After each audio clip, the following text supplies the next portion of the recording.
Alright, hello my lords and ladies, welcome back to day 36 of a Lalafell's journey to take over the world or die trying. Most likely the latter. Excuse me. Lalafell hardcore playthrough where if the Lala dies, he stays dead. And of course we're going to begin the stream as we always do with a little gold saucer, a little gamba to wake up the fingers, as it were. This time we will be doing, I don't even think it's called Saint Valentione's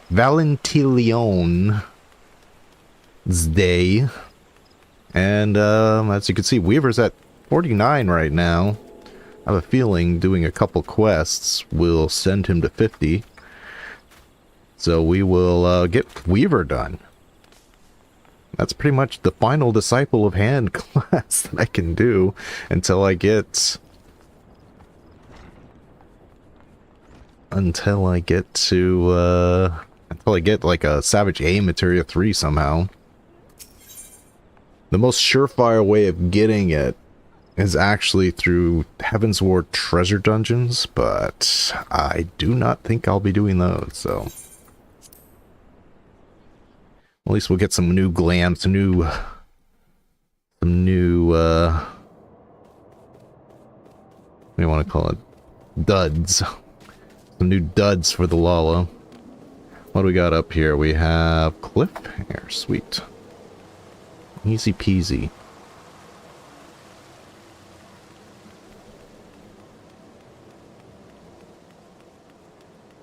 And of course, the music is not on, so let's get that music on.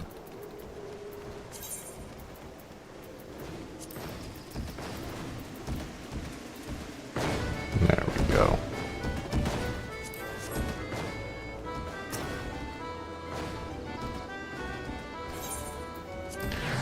Definitely want to hear the music this time because I'm actually liking the new Valentine's Day music that they released. Pretty good. Like kind of a remix version. Of course, it jumped right off. Okay. That's why we're doing this. Gotta wake up. But the new theme, what is it called? Affection Confections? Pretty good. I enjoyed it quite much.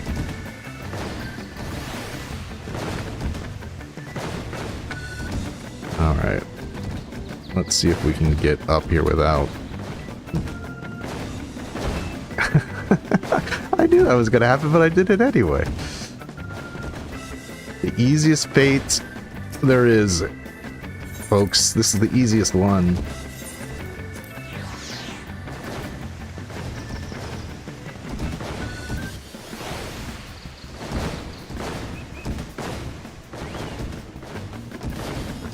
Play it real safe now.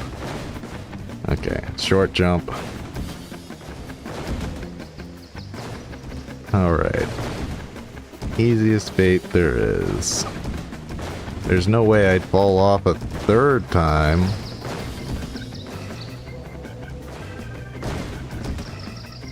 I'm not gonna get that.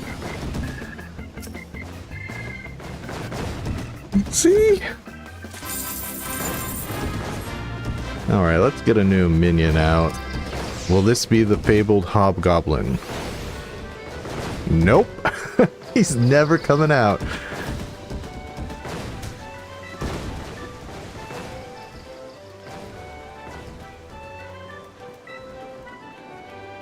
The Hobgoblin is a lie.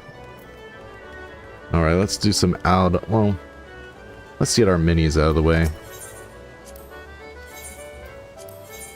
So, what do we got? 2. Like to see a 2. 9. Oh, we gotta do that. 1. Okay. That's what I'm talking about.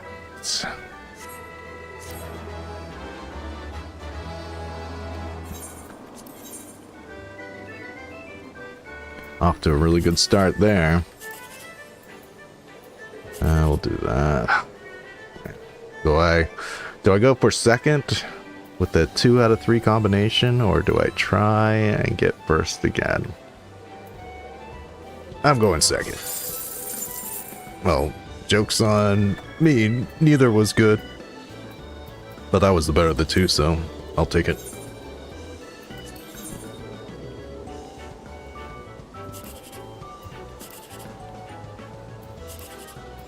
Oh, we're going straight for this. Ah, shucks. 1 off. Alright, well, we got first place. That's a huge win no matter what. Alright, let's do Out on a Limb. And hopefully get some recruits.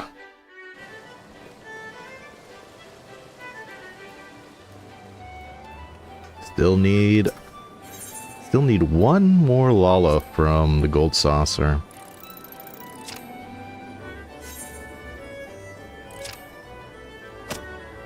But he's a hard one to get. Okay. Was hoping that was going to be... It's going to be a bullseye. Maybe it's a little bit... I think right there. No. Alright.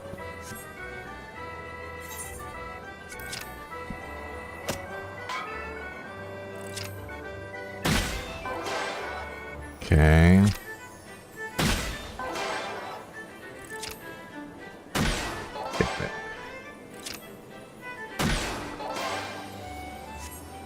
Not doing too good, getting those just close. Not very closes.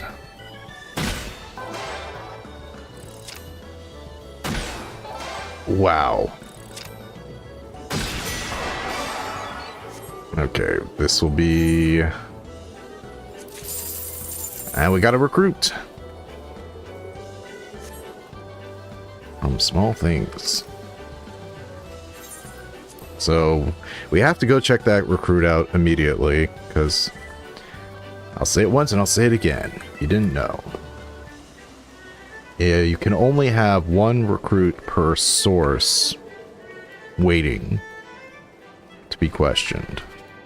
So, as long as that recruit is there, it will block every Gold Saucer recruit until I either dismiss or accept them.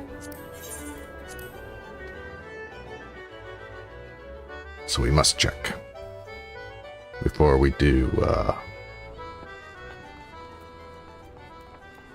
size doesn't matter challenge log.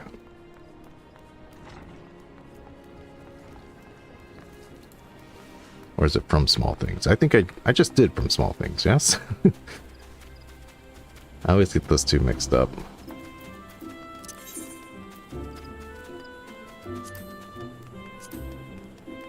Yes. Size doesn't matter.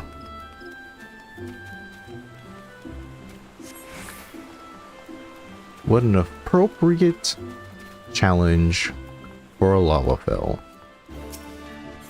Oh, by the way, in case maybe you didn't see it in the beginning, but I have some new recruits here.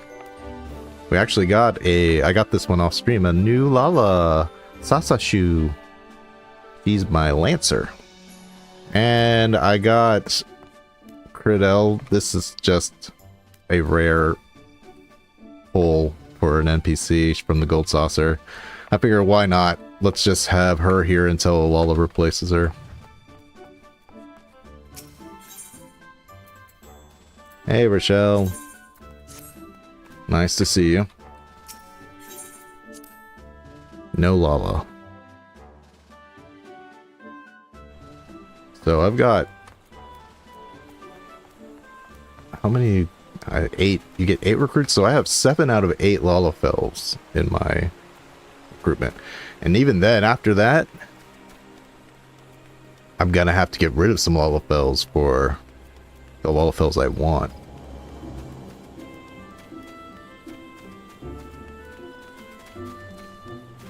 I think I have all the girl Lalafells that I want, but I still some boys.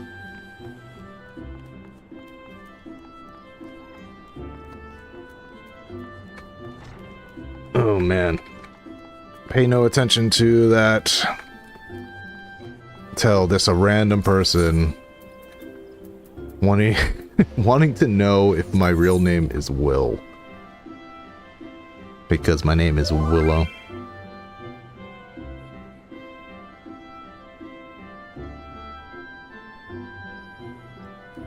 Okay, I'm gonna switch to busy so this person doesn't bother me.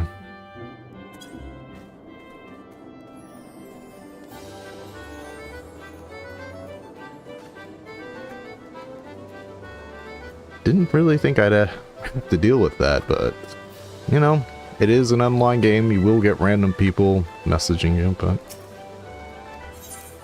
for all of you that don't know, if you don't want people sending you tells, you can switch your mode to busy. See, as I can see here, I have a little busy guy right here on my icon instead of a sprout. That'll keep people from messaging you. Sometimes I use it when I'm like recording footage. I just don't. So I'm not saying like I'm super popular or anything, but some people recognize my Miqo'te character and they message him while I'm trying to do stuff like get a good shot, and I don't want to be rude, so I just put up messaging busy. Also, for all of you that don't know, if you play on the trial players, if you message me, I'm still on the trial. I cannot message you back, so please do not take my lack of response as an indicator of anything. I just cannot do it. No, I was dangerously close to Titan.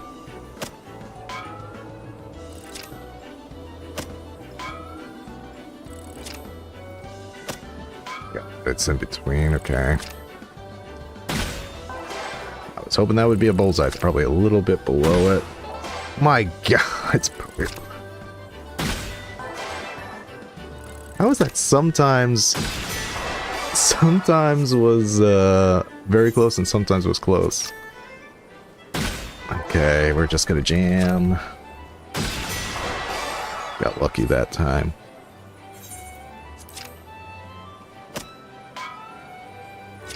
Oops.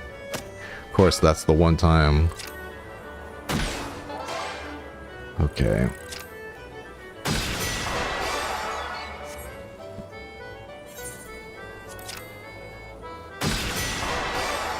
Well, we're certainly making up for lost time here.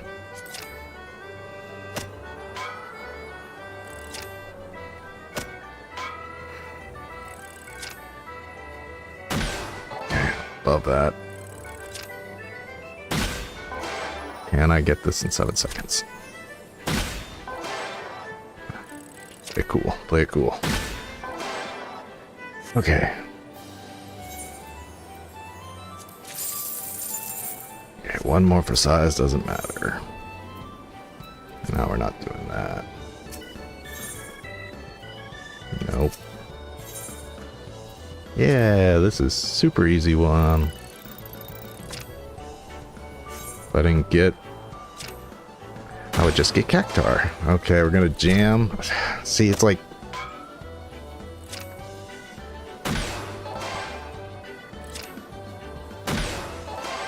Alright, fine, I'll play it the hard way.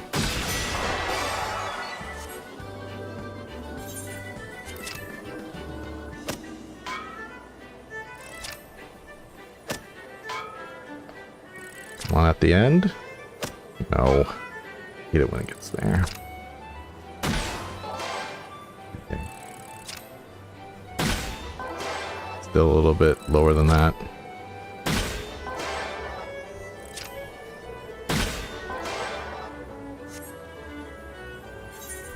Okay. Pop would be my last one. Very end. Of course not, it's the exact same spot as before.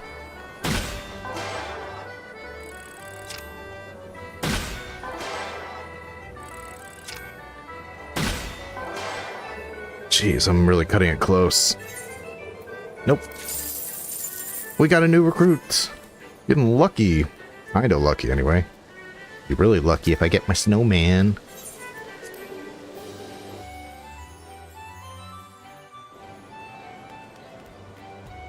Alright, let's check out Hackbot, see if I won, and then we'll get out of here. Do the event.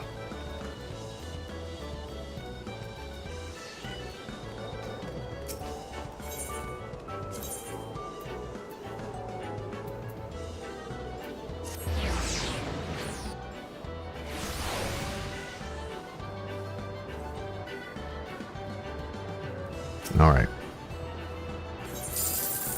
6. That means nothing but consolation prizes.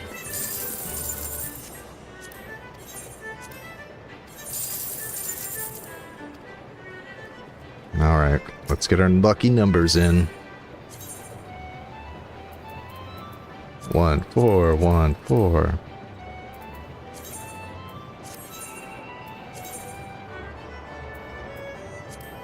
Seven, 3, 1, 1.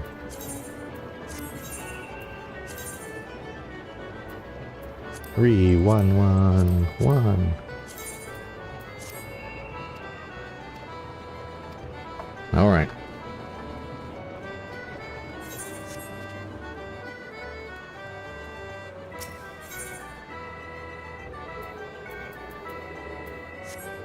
Well, let me check which people are gathering here. I'm only 3 minutes away.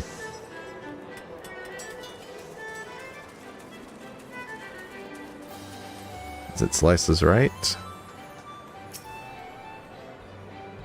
Anyway, the wind blows. Well, do I waste 3 minutes? Is there something I can do in 3 minutes? Well, I know what I could do. Just play a few quick games in the battle hall. We'll come out for Anyway the Wind Blows.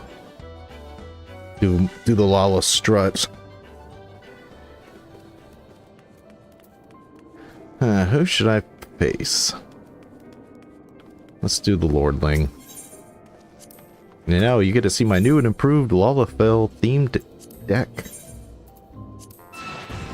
Need to get rid of Good King Moogle. But we got Papa, we got Pippin, we got Senior Salvatender, who's a Lalafell inside of that, and we got Nanamo.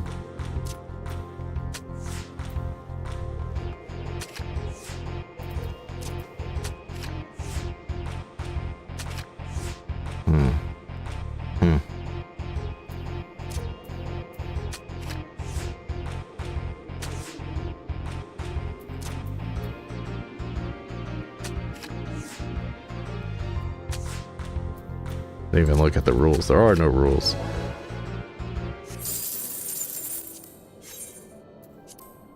Now I can't win 3 hands because that is a challenge.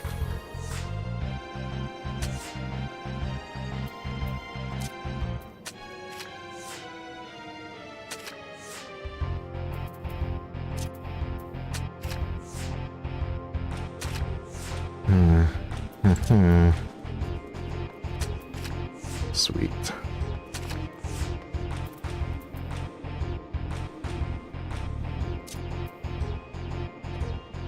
I'm just gonna risk it. No, let's do... Instead of him getting an opportunity to get 3 of my cards, yep. The triple tumble's almost there, so we can't...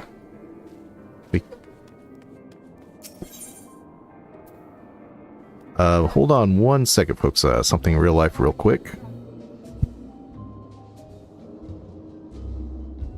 Okay, they've been, sorry, somebody was talking to me IRL. Oh, I didn't know I had this many cards.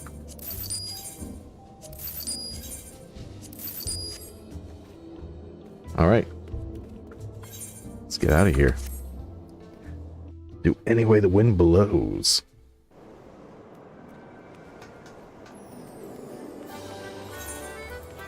Let's get my preferred layout for this.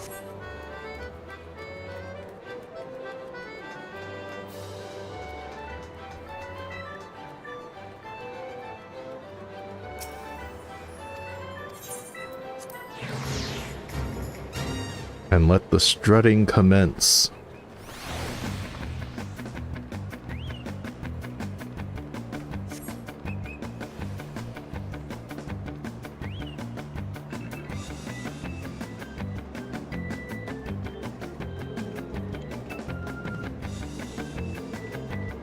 My invincible Lalafell strat.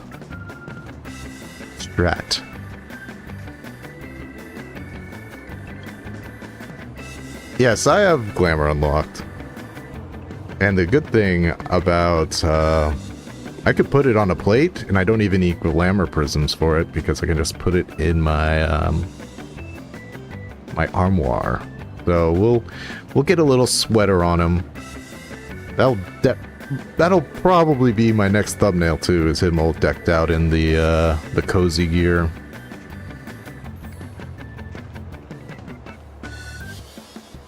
It's funny, there's like the comfy and the cozy, and I forget which one's supposed to be male and female coded, but I like female sweater more than I like the male sweater. They look exactly the same, kind of. It's just a little bit of a different pattern. Those ones are pretty interchangeable. It's only really the... Okay, that's one. I really want to see that stack. No, my Lala strut. Okay. Let's go get our cake. Let's cake it up. I was really happy this time. It's a proper event. Usually we've been getting nothing but single quests. But an actual event happening. The sad thing is they'll probably never bring it back. Like, come on.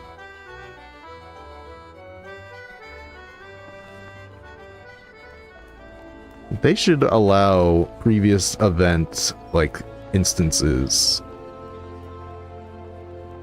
What's the harm? Nobody does it? Well, I like how they made this one like soloable, which I don't think they've done on a lot of previous, like the previous all Saints Wake events.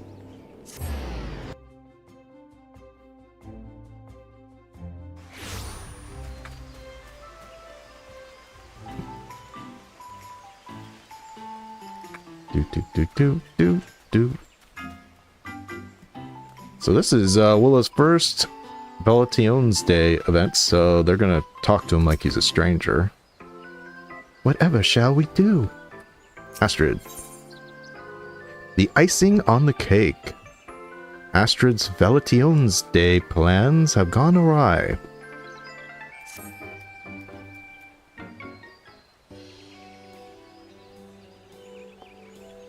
Oh, well met, friend. I'm Astrid, emissary of love and ardor. Though the Valentione's Day celebrations are underway, I'm afraid that we are still preparing for the main event of the day. I am Emily, aspiring emissary of love. Say, you have the air of an adventurer about you. See, they don't know him. We're in dire need of assistance to see the festivities get underway, and an adventurer might be just what we're looking for. If it's not too much of an imposition, might I ask for your aid? I'm the Lalafell of love, baby. Oh, thank you. We've been hard at work getting everything ready for today. I even designed this fetching new outfit, and everything was perfectly in hand until we ran into a spot of bother. Allow me to explain. To celebrate Valentione's Day, we were to serve rather generously sized cakes to be shared with one and all. However, operations ground to a halt at the last minute. leaving our plans and cakes half-baked. The emissaries dispatched to assist the situation should be returning presently with further details. Would you mind joining us at the amphitheater entrance to meet them? Is Astrid's Fate template unique to her or NPCs? It seemed rather different to me. I mean, it's the child Elizin face. I'm sure there's other child Elizins that have this. I didn't notice she had red eyes, though. Is she perhaps a royal descendant from the royal line of Alag? Probably not. Probably just Valentine's Day red eyes. It's funny, my perspective is higher than the actual Lalafell. See how she's looking down on me? I can't see her eyes because she's looking down at the Lalafell. Do you have red eyes too, Emily? Alright.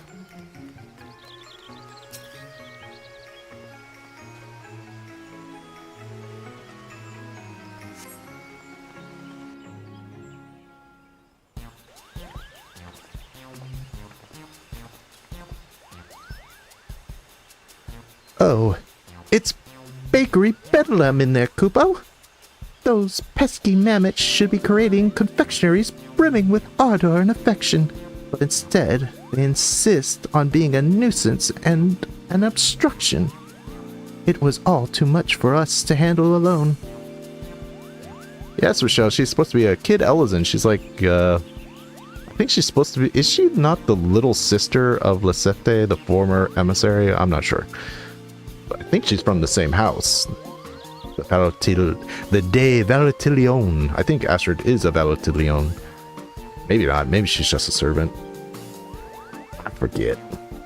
Astrid was introduced a very long time ago, before I even started playing the game, so...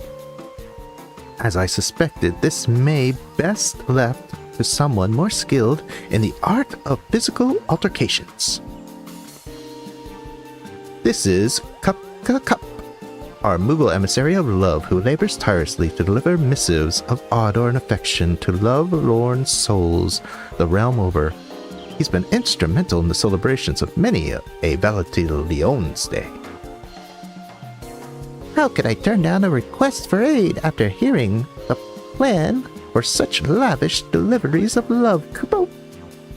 Many paws make light work, as they say, so I collared a fellow Mog and flew over post-haste to lend our aid to the pastiers of House Valentilione.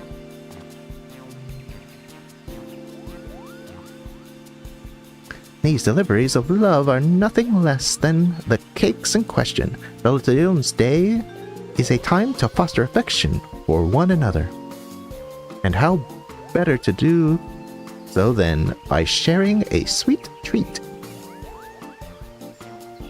When we share our vision with Cup, we soon came to the realization that we would need a facility capable of baking confectionery of colossal proportions. And as luck would have it, there was an old manor on the outskirts of the Twelveswood, so House Valentilione snapped it up and turned it into a grand pastier. Everything was falling into place until the bespoke mammoth pastiers commissioned from the Goldsmith Guild went on a rampage. Look at those mammoths. I wish they would add like that as a minion, that the chef mammoth. That would be a cool minion. I would swear they had lost their minds, had they any to begin with. Why, the little fiends took us for common cake thieves, Kupo. They all but barred off the kitchen in a ceaseless frenzy. Though we have a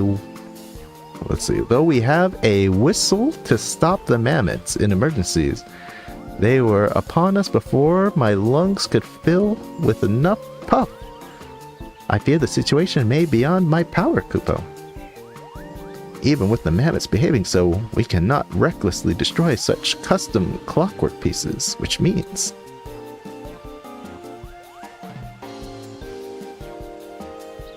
Please, Willa, you're our only hope.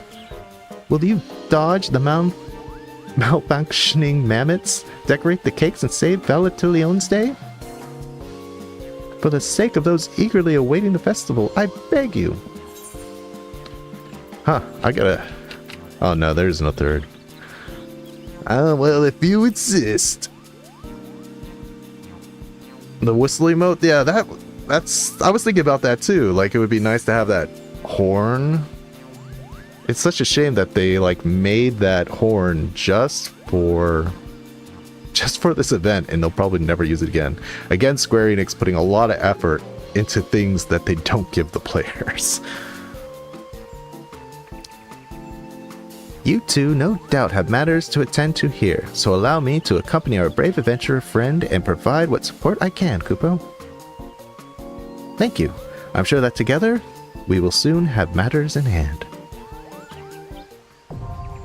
Yeah, love to hear that.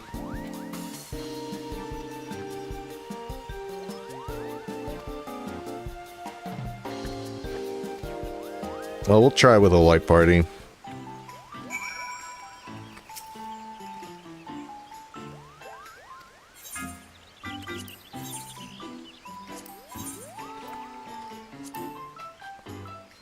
Let's see how long this takes to actually fill. If not, if it takes a little too long, then I'll just go in by myself. I've never done it solo.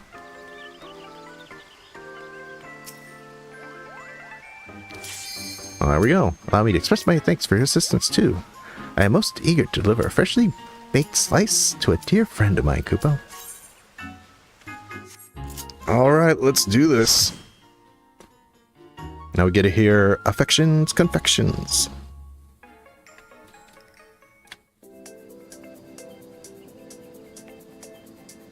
Oh yeah.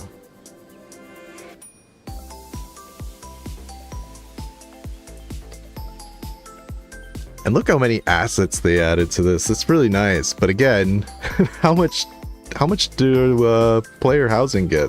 Probably next to none.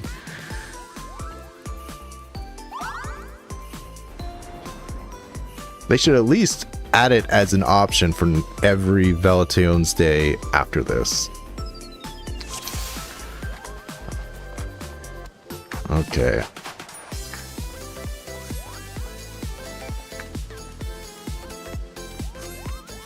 I'm gonna go northwest.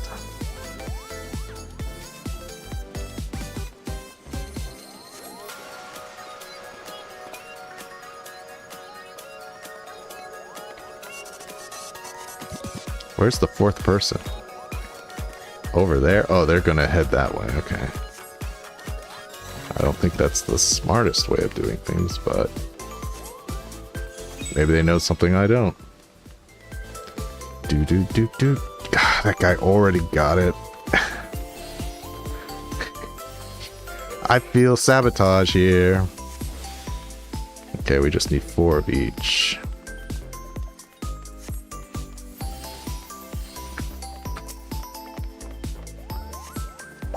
Okay, they're going for the same ingredient, which is a little risky. Ideally, you just want... kind of for the first one, you want 1 person per ingredient. I don't like this. He's going to catch up to me. Alright.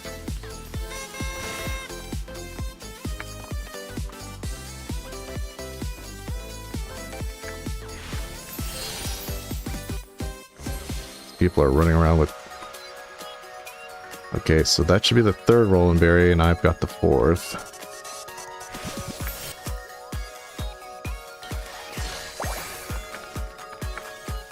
Alright, let's go for chocolate hearts. It's 2. This will be a 3rd.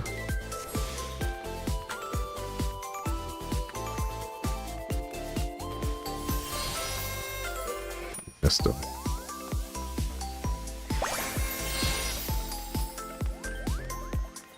See, that's the problem. You're double dipping on the chocolate hearts now.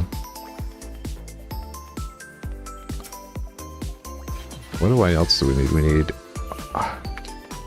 Oh, toppers. Okay.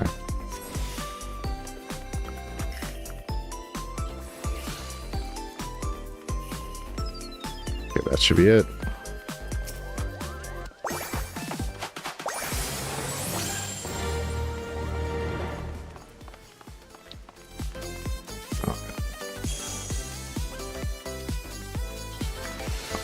Go for the sun lemons.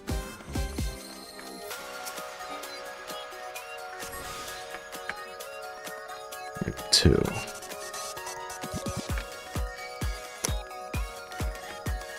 I've been caught.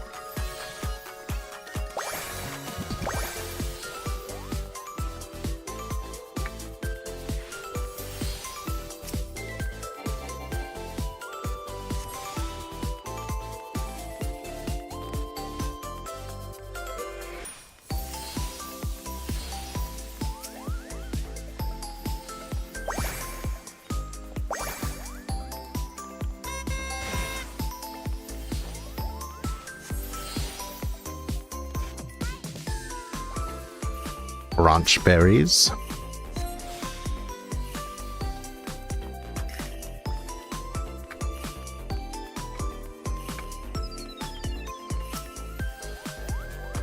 I like how each one, you can actually see like individual ingredients that you add on. That's why I like the custom. Let me help these guys out. We need pistachio frosting.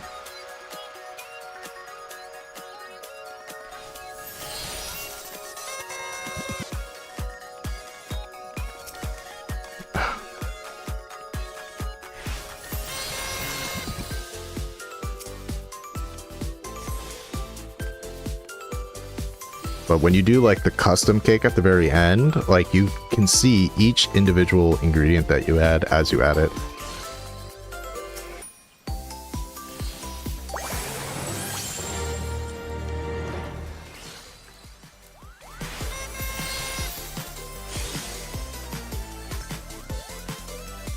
Alright, let's get the almonds. What are you...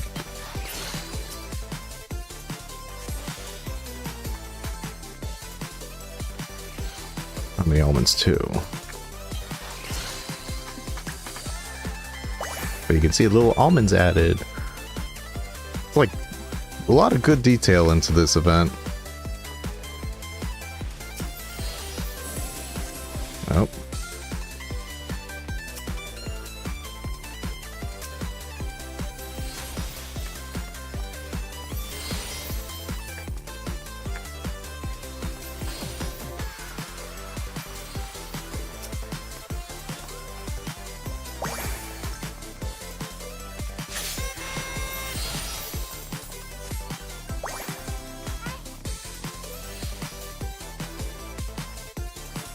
Okay, everything's done there, so we just need this stuff. Okay.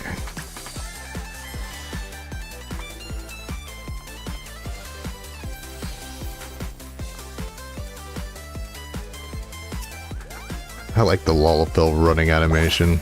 Look at his knees pick up. You can see it. I guess that's his normal running animation.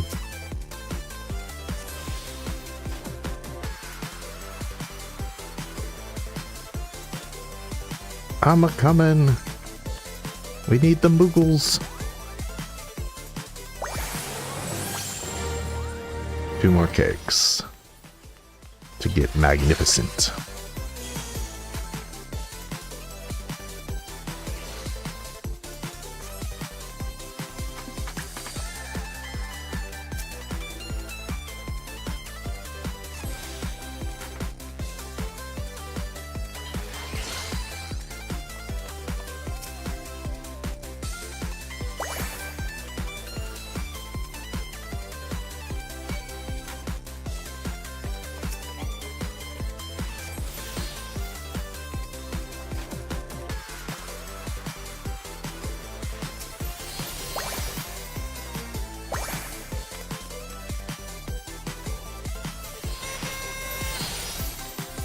Gotcha.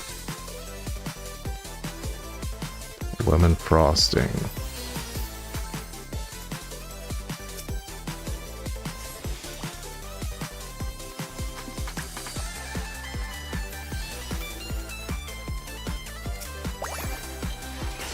You can see it turn yellow. See? Isn't that cool?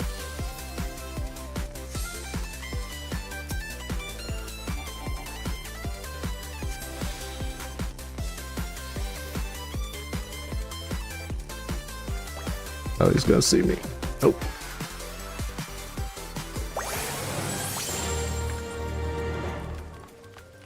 And now we get the final cake. How much we got? 2 minutes? That should be enough time. Oh yeah, we can do anything. It's funny because I always go, oh, what should I pick? Rolling berries.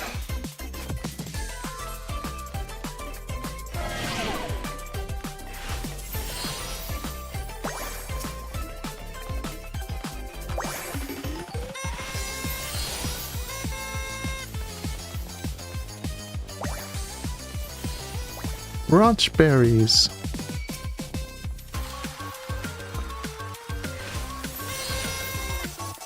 Gotta be careful though. You only had 4. I think that'll be enough. Oh no. Oh, that's where the cake is. So now we're making our abomination cake here.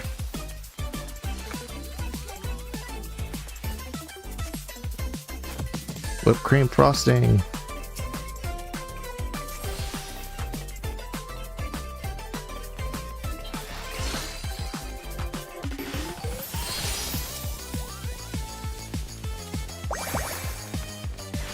Okay, we need toppers. Moogles. We must have Moogles on the cake. I want Moogles.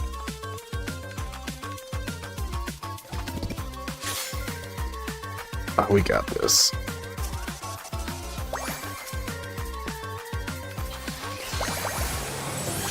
Ah, I got the Moogle on the top. We did it! Magnificent! Magnifique!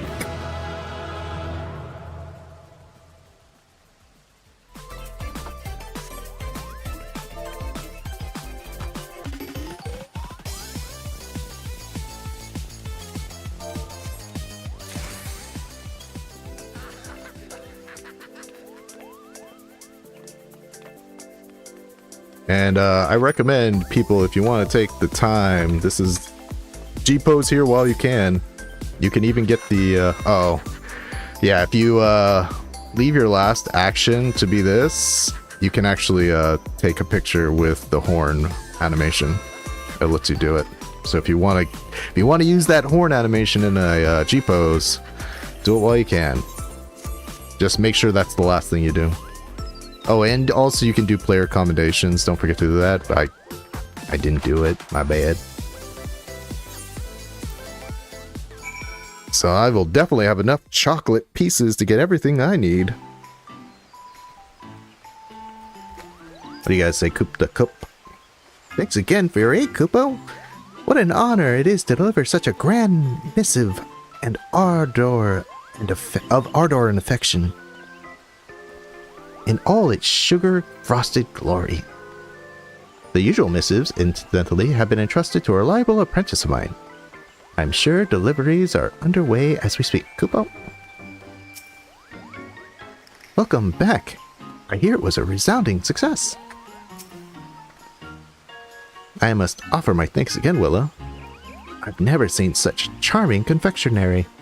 Now, we can finally get the festivities underway. That said, with such a large-scale operation, we can hardly ask you to oversee the production of each and every cake. Would you be able to share the secret to your success? Let no mammoth go unpunished, Koopo. Gotta get rid of those mammoths. I see. It's important to make sure the mammoths don't cause too many problems, which means carefully considering when to use the stop signal. I'll send a request to the Adventures Guild to ensure they include the sage advice. I was like, what's the... Does that ever come back? Are they gonna, like, put up the stats of how many people said what? I doubt it. I'll see to the appropriate transportation to the amphitheater so we can get the cake served up. Although I'm glad the celebrations can finally begin, I can't help but wonder what drove the mammoths to madness. Goop. It couldn't be Kupo. Something on your mind? Cup. It was Cup. He did it. Why would the mammoth suddenly turn on us? Cup seems to have noticed something. Perhaps we can get to the bottom of this. With you there to wrangle the mammoths, I was able to observe them more closely. What should I see, Kupo? But traces of Moogle magics. The only other Mog who would have had the opportunity to cast in the vicinity would be Kupnakuko, who helped prepare the fruit. Mayhap he knows something of this. Well, it seems our next course of action is decided. We must find this Kupnakuko and see what he knows. I didn't spy him in the pastry, so I suspect he may be somewhere in Gridania. Though in all likelihood, he would attempt a quick escape should I confront him alone. Willa, would you mind accompanying me to a suitably intimidating backup? You got it. The Lalafell is the most intimidating creature there is. Thank you. I'll join the search once I've submitted a request to the Adventurers Guild for additional cake decorating support. Kupnakuko is fond of strolls by the water wheel. So the nearby Lancers Guild seems as good a place to begin our search. Kupo? You go that way, I'll go this way.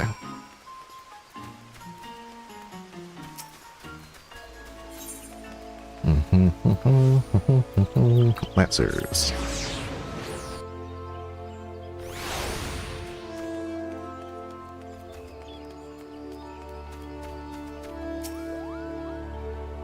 Popo! That's him! That's Kupnakuko!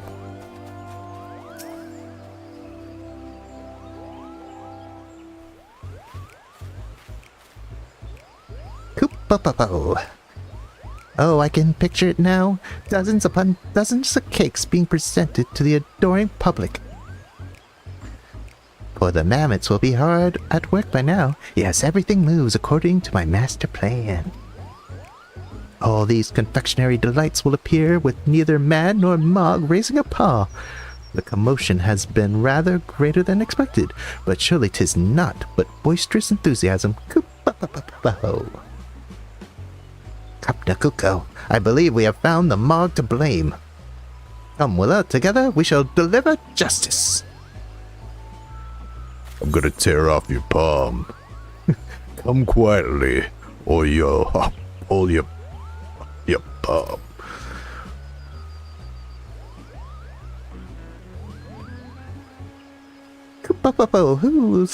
Who in the name of good King Mugomog XII, may his magnificence remain unsummoned in his sovereign splendor, are you? I love that they bring up good King Mugomog, and I love the little extra lines they always add when they say his name. Oh, such murderous intent! Spare me! Spare this cute, fluffy Mog! Kupo!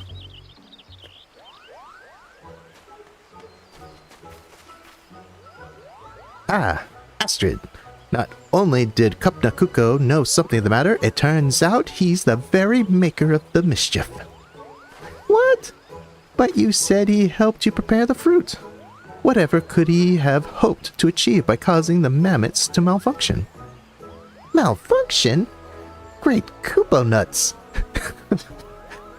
Are you saying you say they're malfunctioning?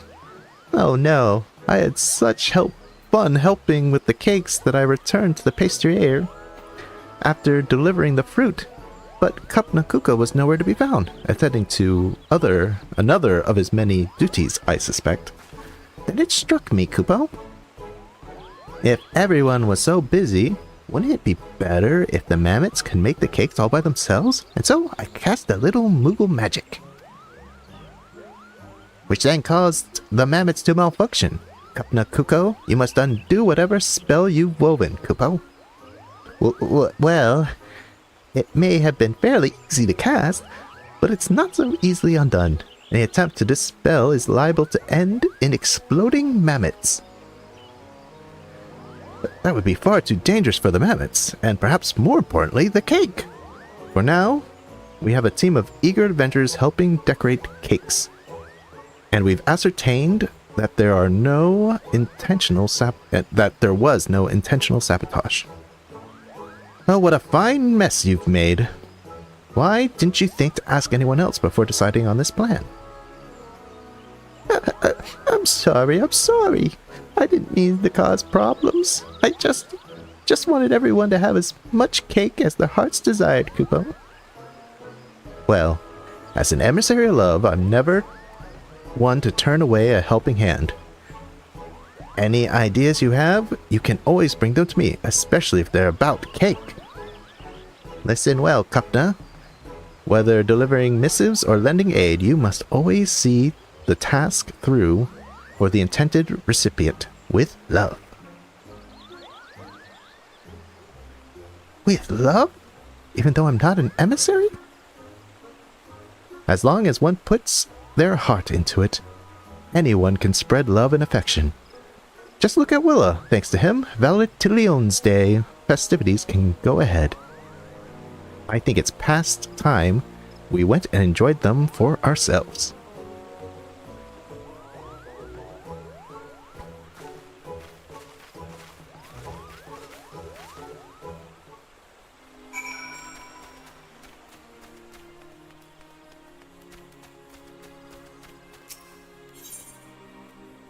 Alright. Let's finish this up and buy our duds.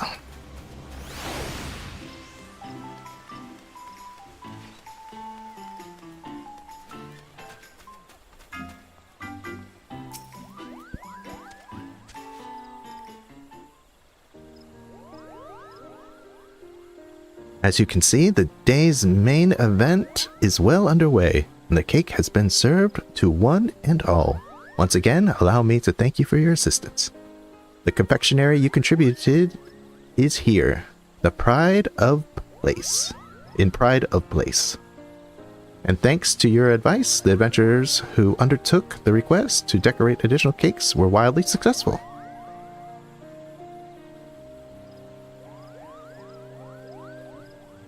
There's Linksath. What a light and fluffy texture, Kupo. It's simply divine. And everyone seems to be having such fun. Is that what being an emissary is? Seeing people bask in these warm feelings? Why, this might even be worth doing the hard work myself, Kupo. Oh, at last you see. This is ardor and affection. This is the essence of love. It looks like everyone is having a good time. And it is thanks to your help that we made it this far. To think we were this close to everything falling apart at the final step. I couldn't bear the thought, not after all the hard work Astrid put in to make this happen. I shall not deny I had my heart set on it. Not so long ago I came to realize that sharing food and sharing the moment of bliss together is but another form of love. While the gifting of chocolate is the traditional practice, a part of me hopes that with what we've created here today might become a new tradition. Sharing ardor and affection with loved ones and feelings in hearts answered in return. It is my most heartfelt wish that people across the realm are blessed with many such opportunities. And so, Willow, if you feel so inclined to venture into the kitchen once more, We should gladly welcome additional cakes. Our celebration is just getting started after all. And I must insist that you partake as well, before you go rushing back to the pastry. I'll get you a slice right away. Yet we don't get a eat cake emote. And you see NPCs eating cake with the emote. Why didn't they give us the emote too? They made the emote. It's already in the game. I'll put the tea on. Won't you sit with us for a while? I think you've earned this.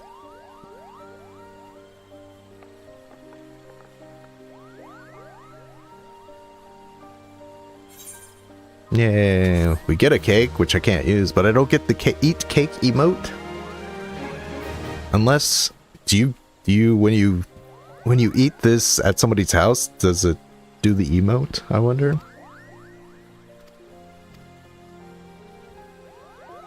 I'll show you. You can just, let's look at Lisette.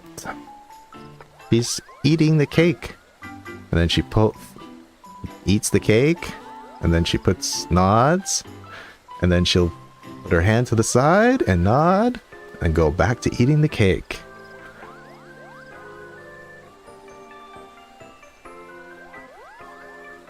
You can drink from a mug, but you can't eat cake. I know. This is an emote that's in the game right now. Just they had to make it for this event, but they didn't give it to us. Maybe next year, huh, folks? Maybe next year. By the way, if you talk to Astrid, she tells you where she got the idea for these cakes. It's actually from Lisette's wedding. So they are officially married now, no longer fiancé. I think they said they were married last year, but I'm not so sure. But yes, they are officially married, no longer betrothed, no longer fiancé.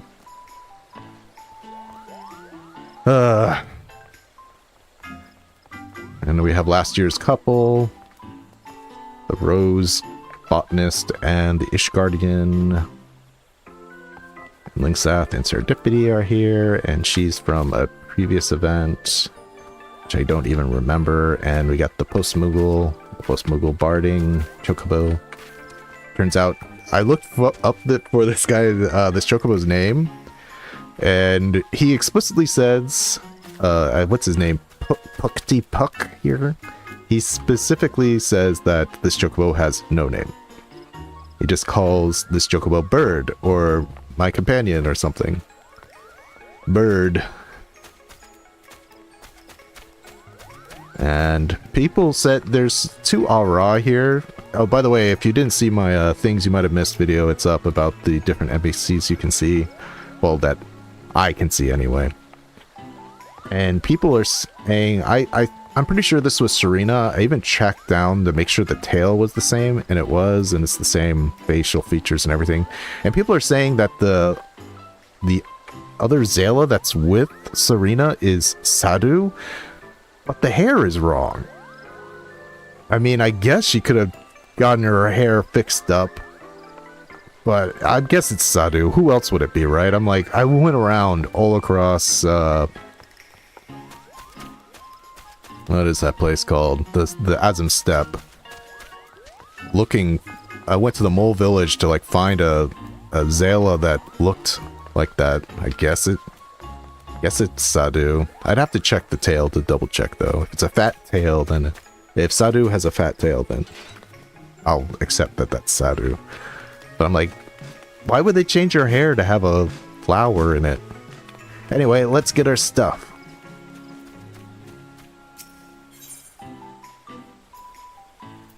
Let's get our cozy beret.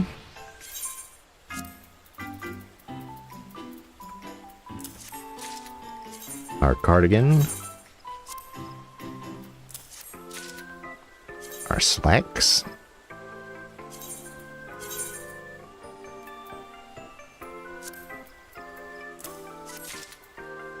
Our shoes. And let's... Well, no point in not getting it, right? Get the comfy stuff.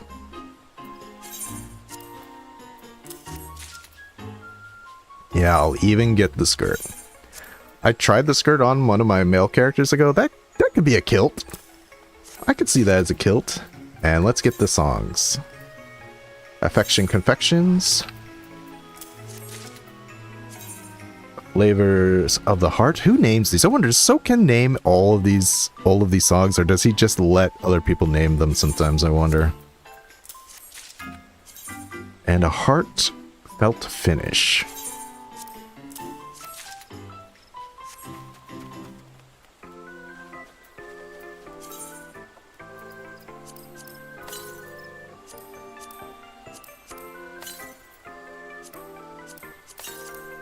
No point in not. And I still have 95 extra.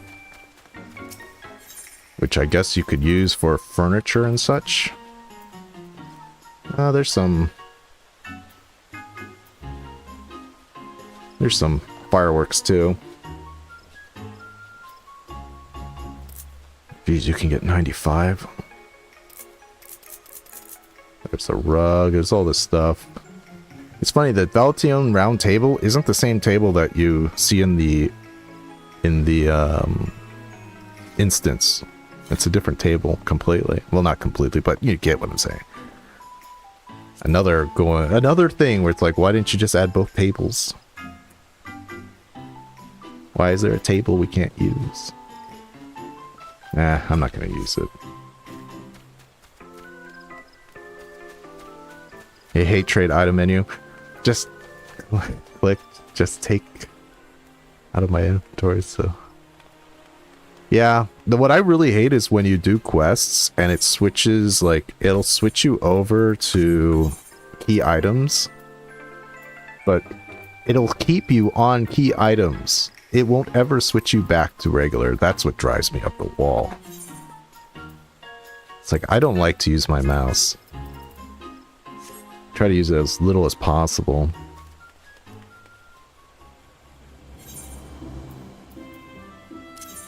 Okay, let's go and put this stuff in my armoire.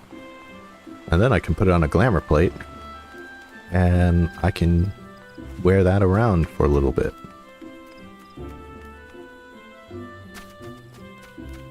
And while we're doing that, while we go to the armoire, we can check out the new recruit. And then we can do weaving. And the weaving is also about love. So we're keeping it very on theme today.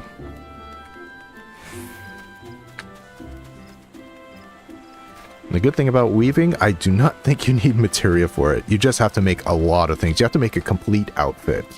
So that's the hard part. But you don't need to meld it.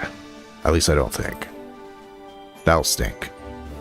It's like, oh, you have to make a complete outfit and meld the chest with some weird materia. Alright, let's put everything we can in the armoire.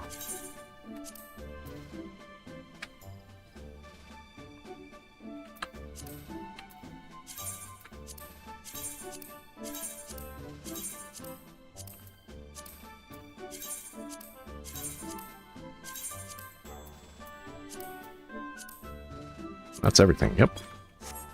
Why not make a plate, right? This will be our first plate. Open the armoire. And where can we find it? There we go. I want the cozy. We'll take... I like the comfy. Or do we want the cozy? Now let's do comfy.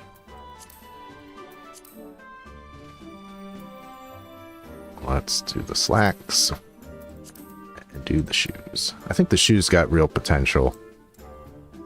Like outside of the event. I mean, the slacks are fine, you know, if you just like these kind of casual slacks. Real Mr. Roger vibes, don't you guys think? I really need the Emperor's new hands. Okay, we're going to use a Vesper Bay ticket, and we're going to buy some hand stuff. Oh, before we do that, let's check. Let's check the enlistment papers. Get out of here, Fearless Fawn. I already declined you many a time.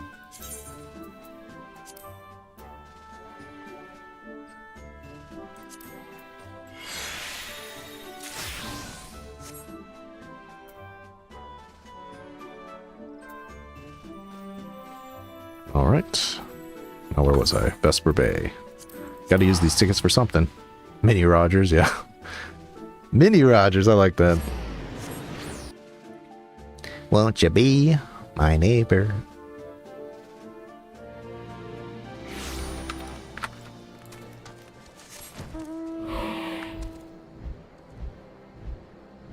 I believe here.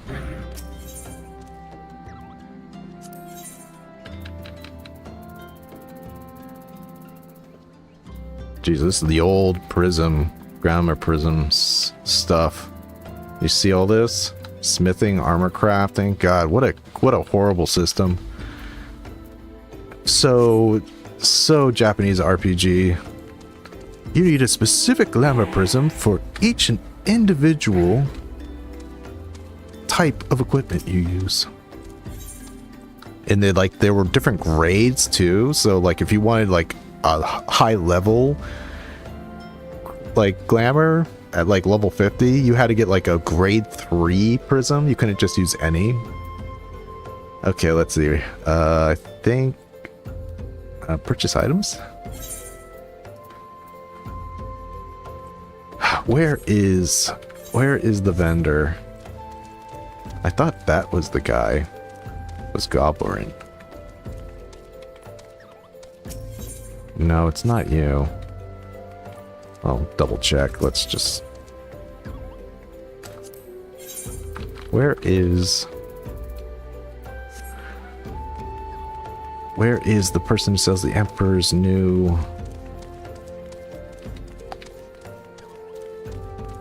Giphard?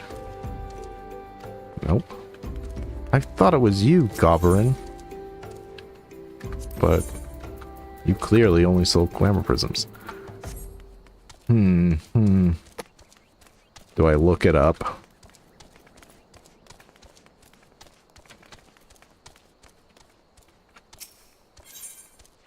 Absolutely glamorous. Who wants you to learn how to craft glamour prisms? Not now. Wouldn't be the person inside the bar, would it?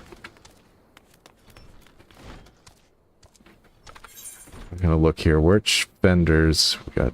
I checked that one.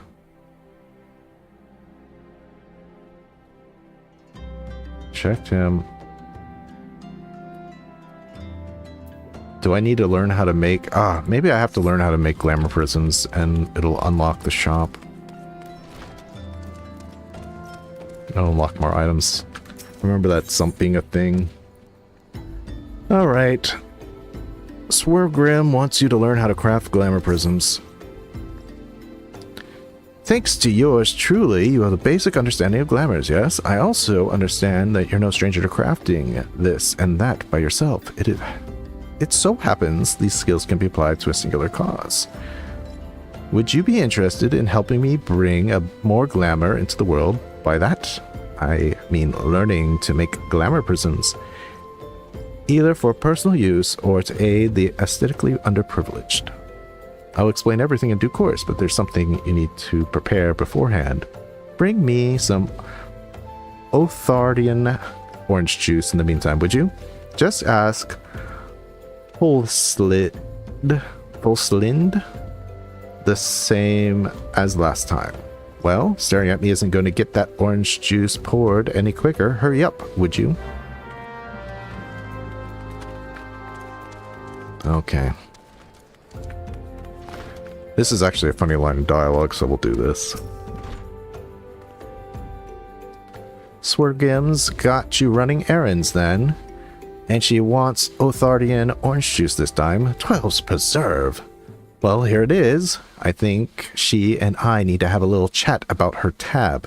This order alone costs more than some of our big drinking regulars spend in a whole night. Oh, I thought that line of dialogue went different. I thought she was going to say something along the line of tell her to get her own drinks next time, but You have my drink, I take it. Yes. Othardian orange juice. Astronomical prices are charged for Othardian oranges, although only a true connoisseur could tell the difference from those grown in Eorzea.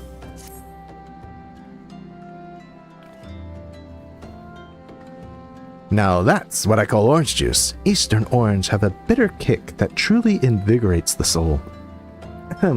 All that jumping around almost made it go down the wrong way. Anyway, before we begin, I have a confession to make. To be perfectly frank, my expensive taste in orange juice have to be paid for somehow.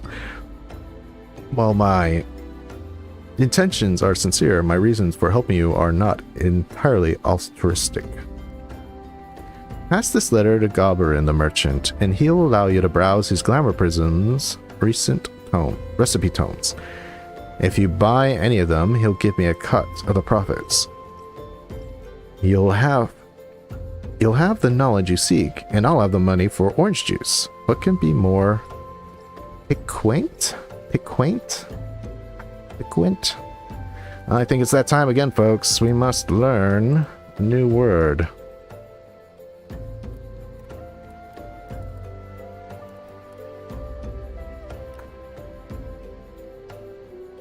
Piquant. Pleasantly pungent or tart in taste. Spicy. Appealing, provocative, or charming. That's probably we're using the definition she's using. Charming. So it can mean pleasantly pungent or tart in taste, or spicy, but it also can mean charming. Very nice, very nice. Let's get that up into my folder here.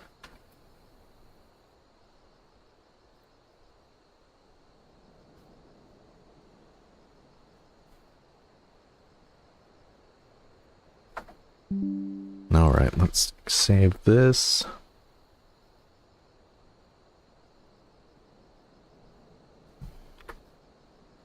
Make sure I don't have it don't have it already. I do not. And let's get it up on the screen so everybody can learn with me.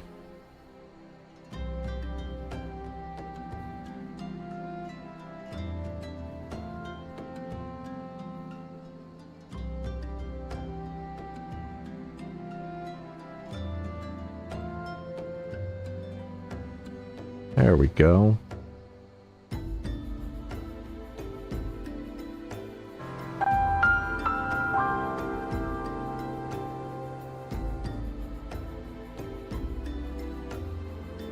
New word learned. Or, in theory, will be learned. Don't always remember them, but I have them stashed away. What I do with them, I haven't decided yet.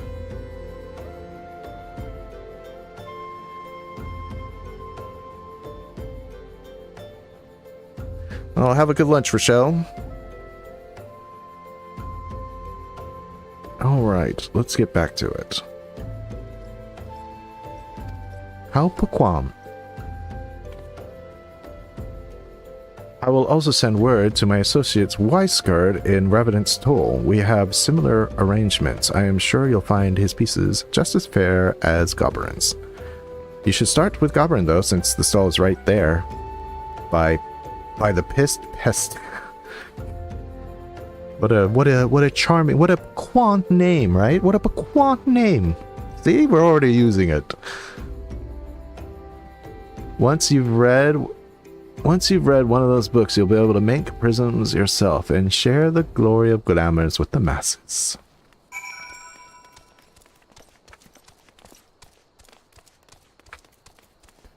Goberin. I sense you come in pursuit of true elegance. And that's a letter of introduction peeking from your pocket. May I see it? Letter to Goberin. A letter of introduction from Swangim, written while she waited for her orange juice to be poured. Ah, so you are Swangrim's protege, and you wish to produce glamour prisms, a noble endeavor. My selection of tomes, reserved only for the most deserving, are yours to peruse.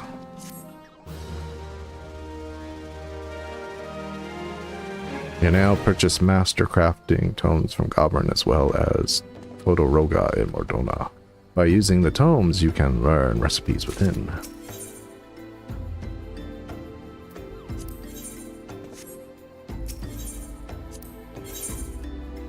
And now, I guess we should just learn these, right? Why not? But I need the Emperor's stuff. We're gonna skip the fists.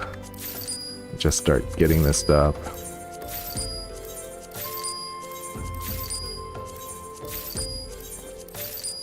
One of the most useless items in the game, the Emperor's new hat. Because in case you forget, you can turn off headgear already right there. So, but I'm gonna get it anyway. Even though you don't need to anymore, because you can make these into attire outfits without needing full sets. So if you ever want to save 59 gil, don't bother getting the hat. Anyway, let's get carpenter, blacksmith. Let's skip armor because we don't have it. What? There's no culinarian? You can't cook up? You can't cook up master glamour prisms? I can make airship engine parts with culinarian, but I can't make glamour prisms? What rot?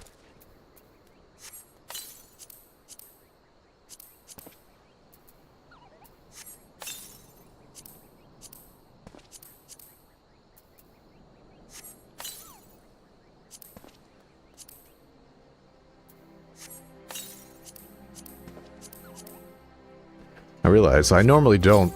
I never craft glamour prisms. I just use company seals to buy them, but on this character where I'm not going to have an abundance of them, I might actually need to craft them, so. Alright. So let's go to Ul'dah. And we're gonna finish up this glamour plate. We're gonna apply it. And then we'll go do weaving. And we're gonna help, in true Valentione fashion, we're gonna help a couple with Cupid arrows. Or should I say, Cupid needles.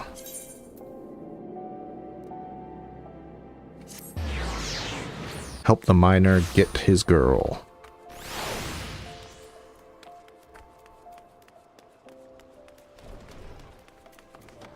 The miner with a terrible sense of fashion.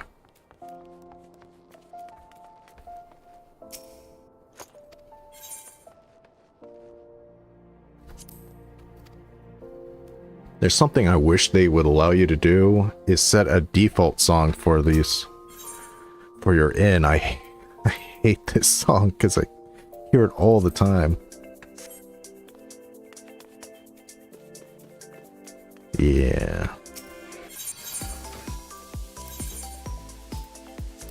Do. All right. Oh man, I need glamour prisms to put them into the glamour dresser.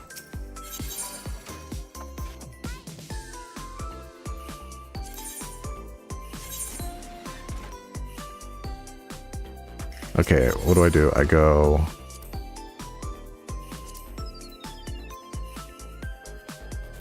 Man, look at all that outfit. Okay, do I have any glamour prisms? I do not, but I have a clear prism. This might just be what I'm looking for.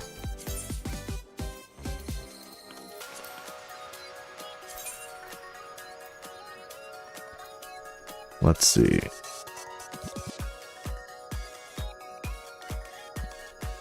Island prism? I don't even know what that is. About the seas. Excuse me. Okay, which do I have the most of?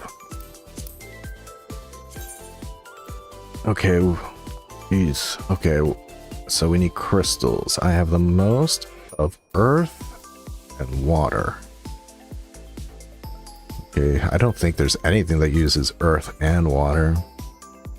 We got alchemy, uses water. Okay, we'll just do it alchemy. Okay, and we need, oh my god, we need, this is why I don't make them. 2 growth gammas, undyed velveteen, toad leather, so 2 silver ingots, steel ingot, walnut. Okay, I can buy walnut. Jeez, the things I do. Okay, well, this is turning into a little bit of a thing, isn't it?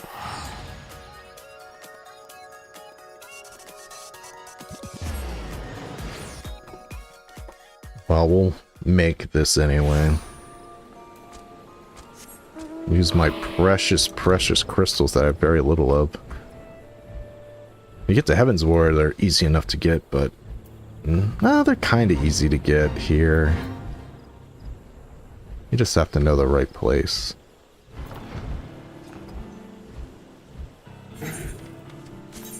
Okay, carpenter. 2 of your finest walnut lumbers, please.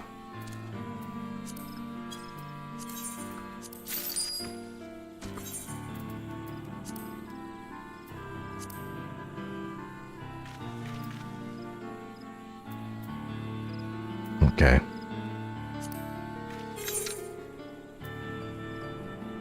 And naturally, we're just, even though it makes no sense to do it, we're going for 100%.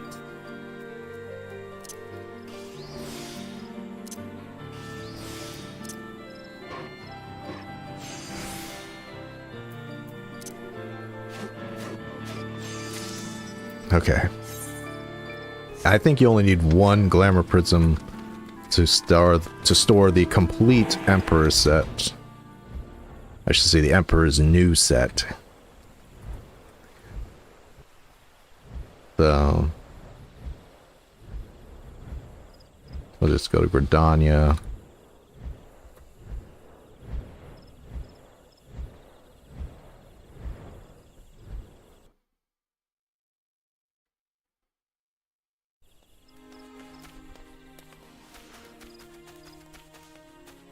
Whose idea was it to make glamour prisms that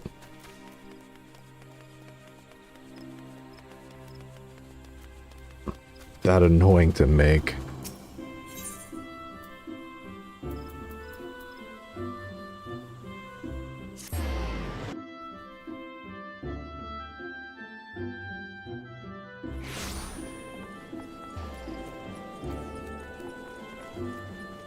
Please tell me it's only 1 glamour crystal needed for the entire outfit. Please, please, please, please.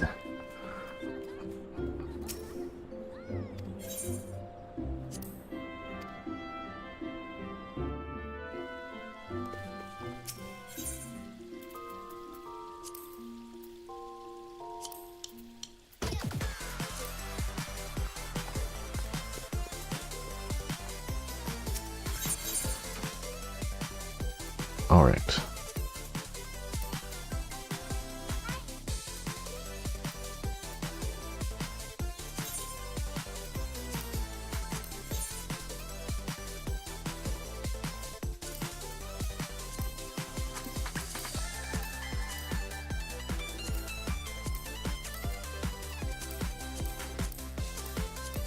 And this is such a good set to put it as a outfit, because you can't dye them anyway.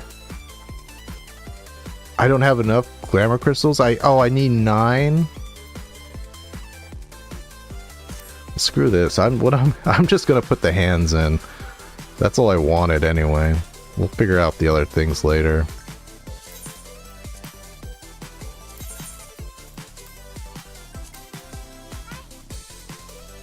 All right.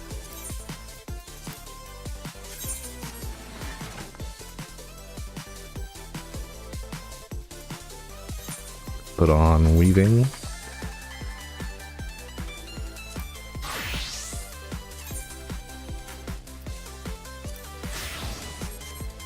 Looking snazzy, Willow.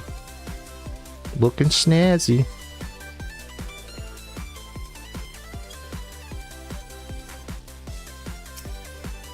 Alright. There we go. Yeah.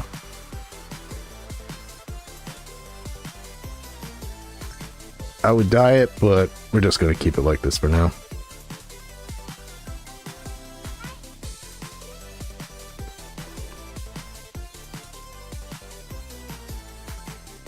Alright, let's get to the weaving quest. Those clothes aren't gonna sew themselves.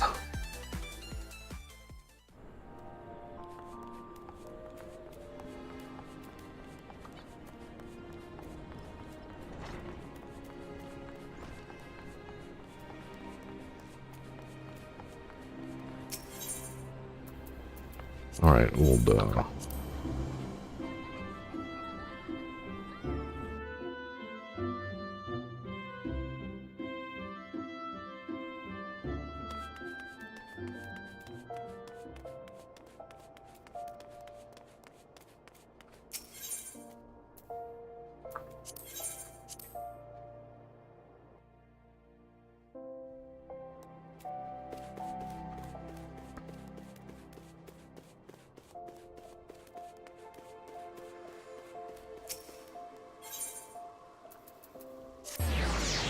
hopefully I can get to 49 by doing this quest. What level is it? 40? Okay, so I have 2 quests. That should be enough to get me to 50, I would think. Especially because I have I'm gonna have to make stuff to complete it.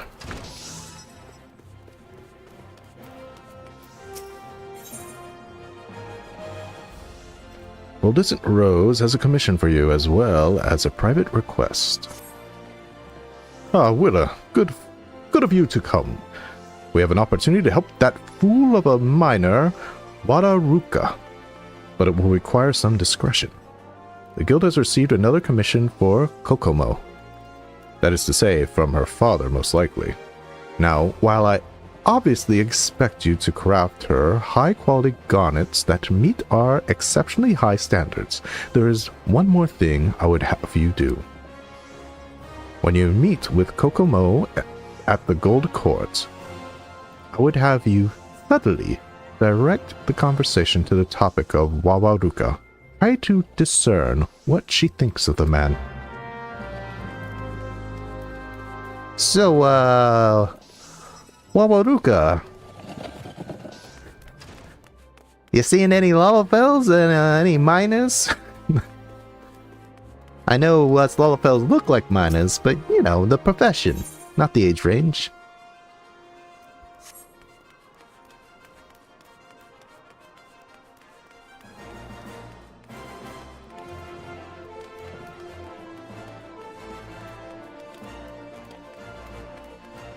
Kokomo.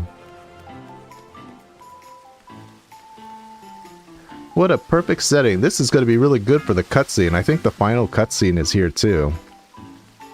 It's what a auspicious and fortuitous timed to do this quest. Hello, I believe we've met once before. Willow, was it? Thank you for coming. I'm sure you must be terribly busy with your many commissions. Excuse me, did you say Wawaruka? I guess so. He's one of your clients? What a coincidence. He visited the shop the other day. You should have seen Father's face when he chased him away. Thankfully, he didn't recognize him. Whatever possessed him to wear such a ridiculous outfit? It's a shame, really.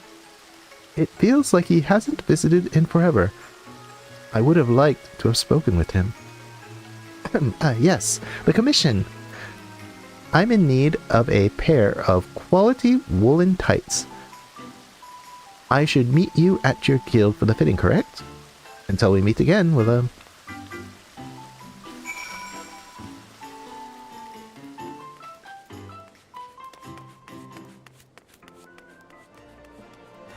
Hey, she doesn't hate him.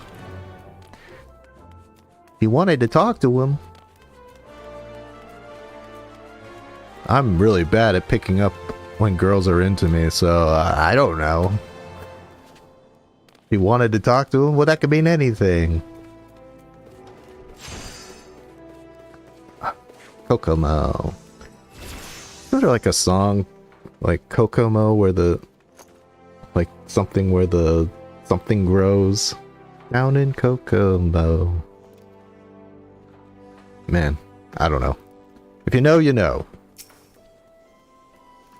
I'm sure your tights will be excellent, but I know Master Rose would insist upon inspecting them first. I will wait here until he says they are ready. Okay, high quality woolen tights. Undyed wool cloth, woolen yarn. Woolen yarn. Haha, so happens I have fleece. So I need 1, 2. I need 6. Yeah. Okay, so 3 times.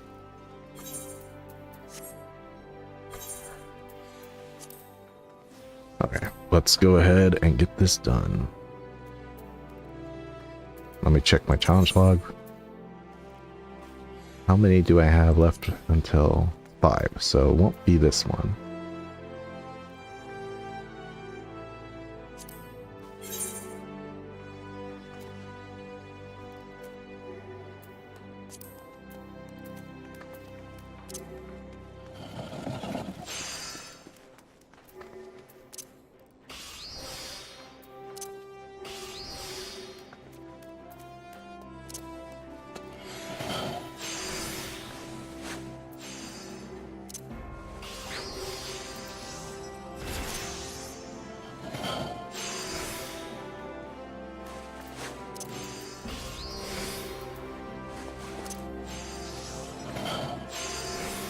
I'll take it.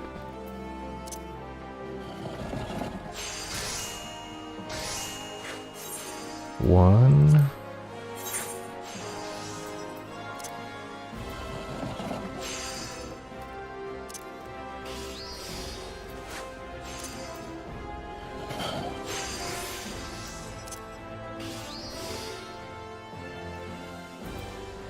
Okay. So now I gotta go.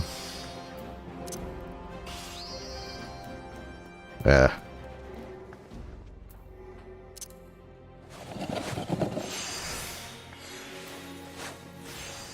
Can I get one more, please? There we go. Risky business. Alright. One more set.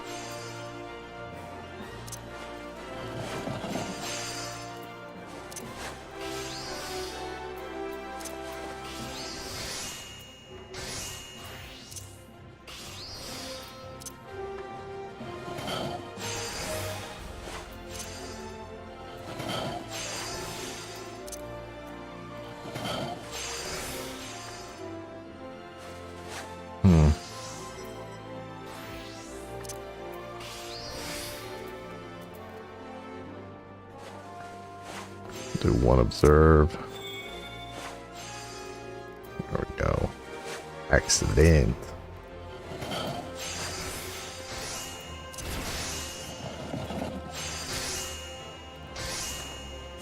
All right, and to make the tights, I need 2 cloths, 1 yarn.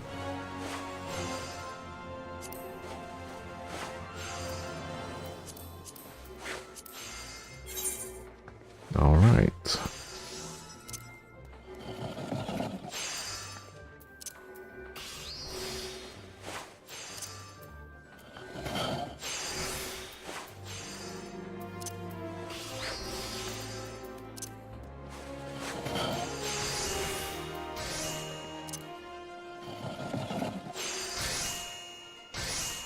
Uh-oh, almost complete. Better use one of these squadron enlistment manuals to guarantee somebody will come.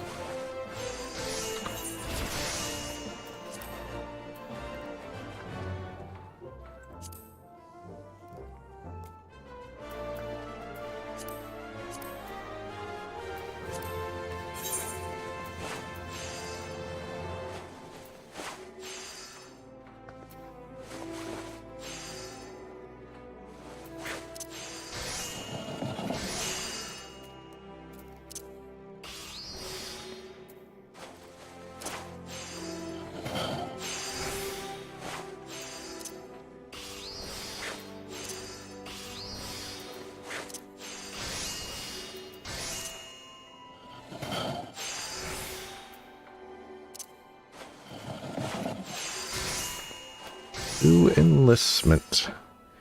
And got some XP too.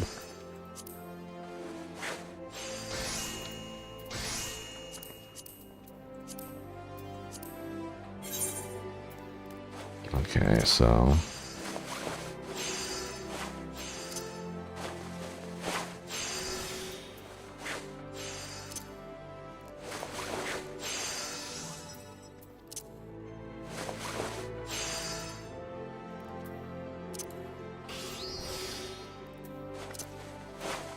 that should be enough, right? Yeah.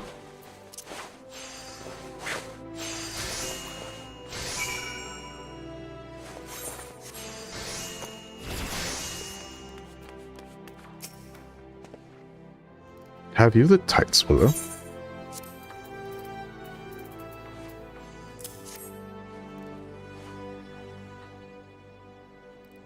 Miss, if you would come with me.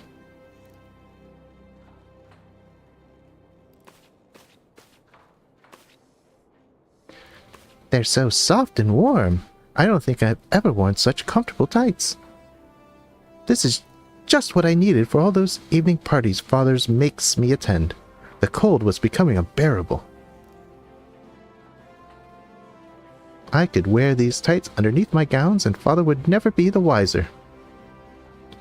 I realize he expects a great deal of you, but could you not simply refuse to attend? Surely you do not wish to devote your entire life to his business.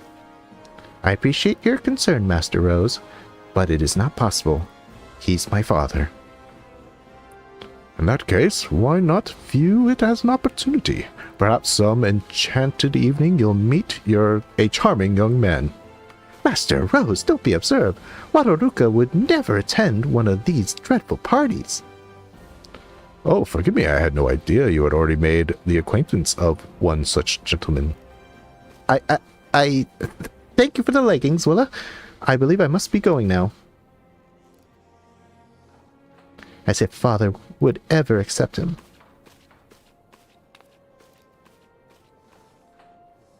Well, at least we now know that Wataruka's efforts were not in vain. Now, if only we could convince the buffoon to wear something relatively normal next time. I believe I'm already currently wearing all this stuff, so...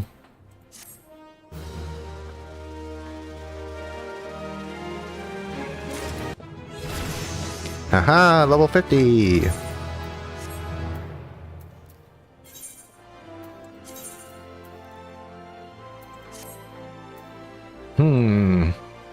I kind of like this outfit. I don't want to glamour plate over it. It'd be a real hassle to dispel it all. So... It's appropriate. It's red. It's red. It's Valentione appropriate. Alright. The intervention, Redolent Rose, excuse me, appears to be in high spirits. It was all so simple. I've conceived of a plan to help our poor Wataruka.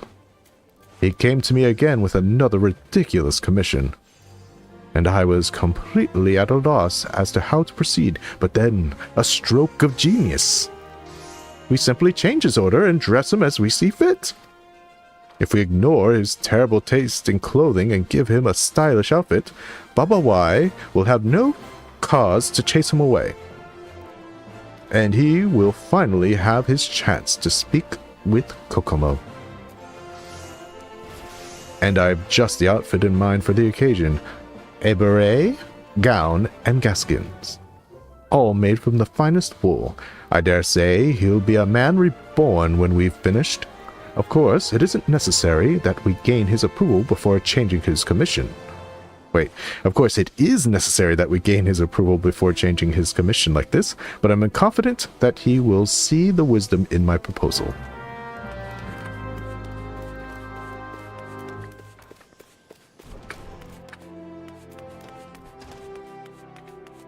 So now everything should be super easy because I'm wearing artisan gear.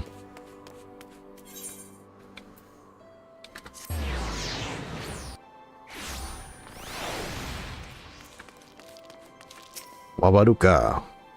Willow, what are you doing here?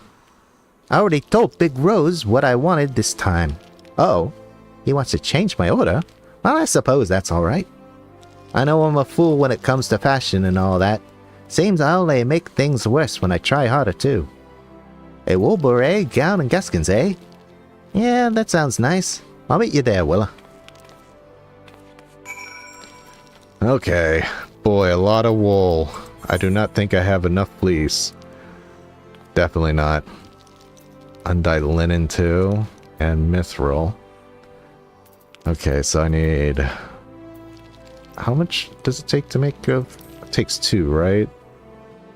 Yeah, 2. So I have enough to make the gown. No, I don't, because it charges 3. So I have to get 1, 2... 3... 1, 2.5. A dew thread.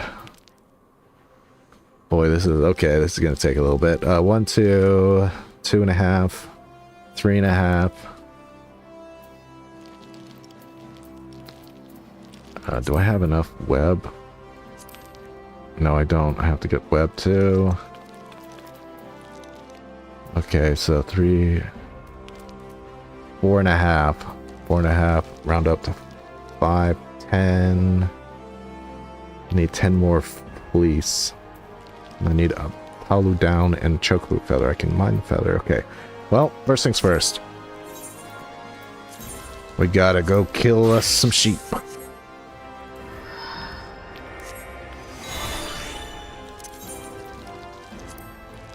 What's making that noise? Oh, it's just these guys. Why don't they give us this emote, huh? I want to be able to look through a bucket of rocks. I don't care if only Lalafell can do it. Give it to us. Anyway. To Corthus.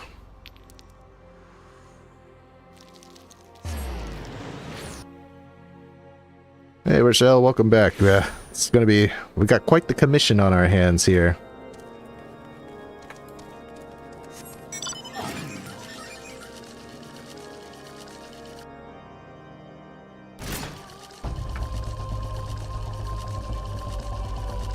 Gotta get, I think, 10. Gotta get 10 fleece. And Chocho Bobo's about to run out of steam here. There you go.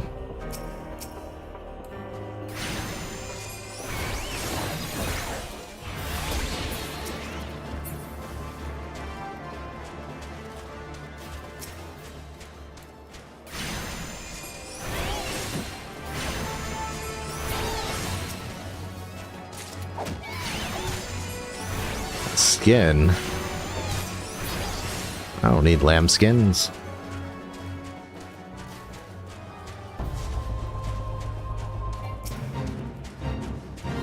Let's just keep an eye here. Yeah, 14.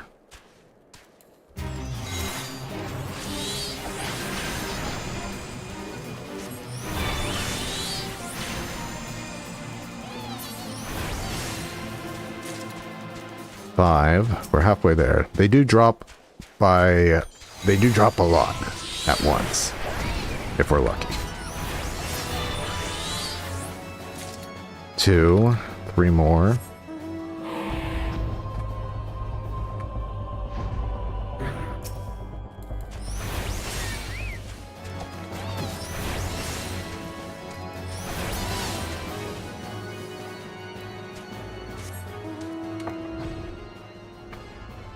Yeah, we're gonna go up here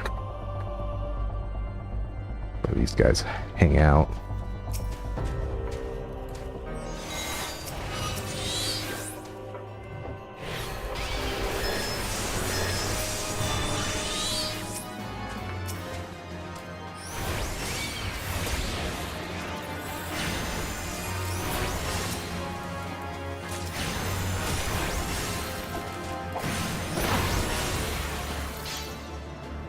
How many do I have now? 11 still. I still need 3.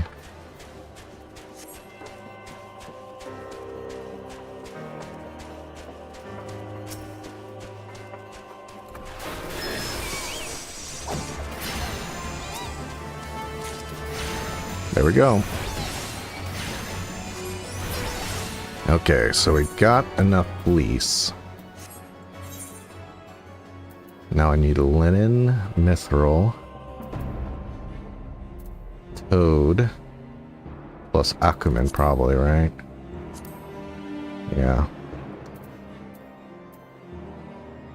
2. Dew thread. I think dew thread is next on our list here, and then we can get... Yeah, okay.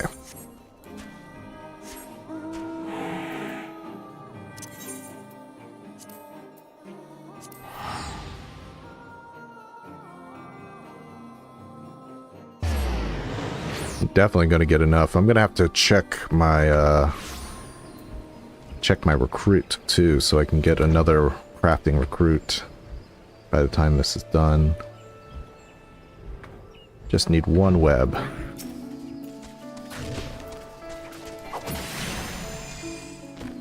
Did I get any experience for that? Let me tag him.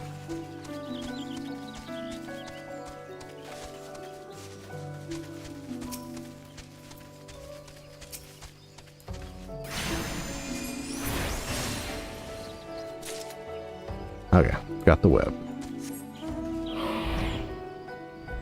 And since we're in the area, let's go check on that recruit, because I'm definitely going to meet the requirement for the next challenge log.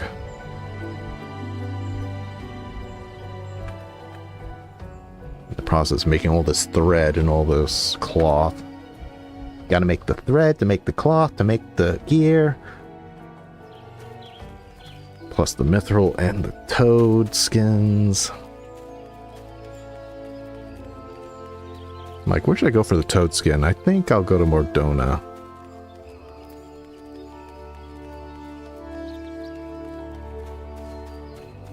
It's actually probably where I should have gone. I'll go next. It's Mordona, yeah. Then we'll go to South Shroud, then Eastern Thulland, then Southern Thulland. I think that's the last spots we need to go.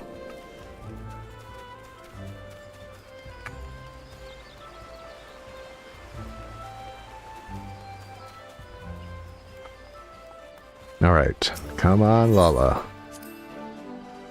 I pretty much have tapped all the Lalafell, so it's going to be harder and harder to get one. Damn you, Tolzakuk. I keep telling you no, I don't want you. Quit asking. Okay, let's go to Mordona. Get ourselves two toad skins. Do the trick.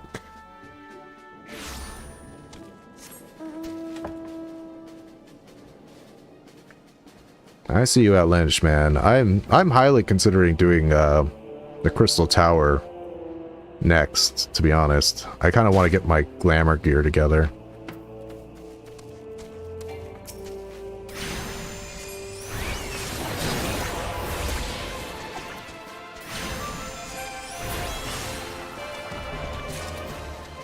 Three Gigatoad skins.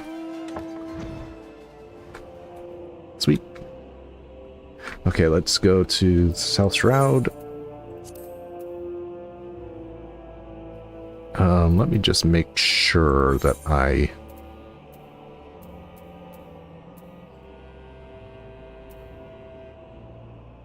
Wait, why did I need to go to South Shroud? I thought I needed linen. Oh, undyed linen, that's right. Do I have any flax? I have one flax. Yes, short.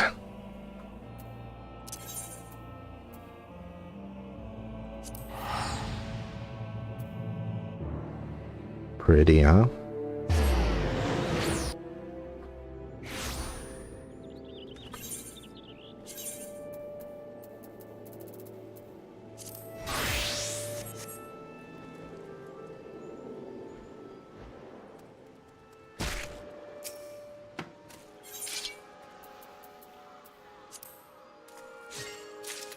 Alright.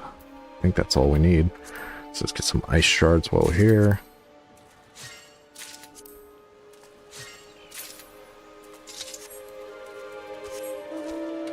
And we'll just go... Well, actually just travel south here to get to Eastern Thailand.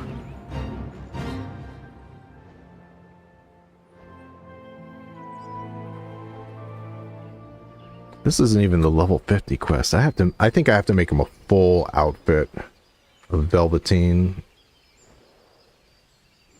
Ooh, I think you need...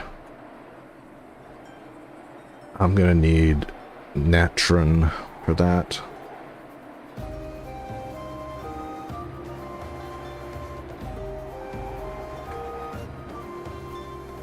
Wait. I forgot the chocobo feathers.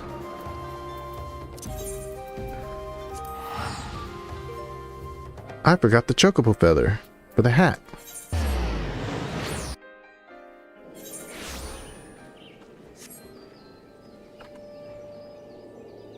And I know where to find chocobo feather. Right here.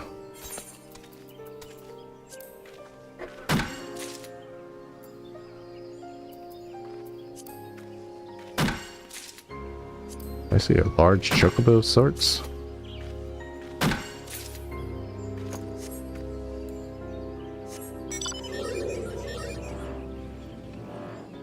Okay. Nah, now I'm just gonna teleport to Eastern Thailand. Too much hassle to go from north to south.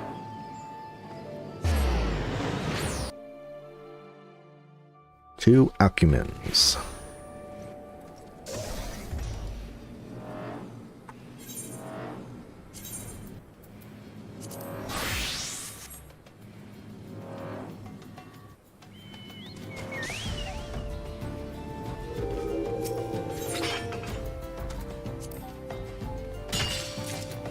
I guess I'll get 3, why not?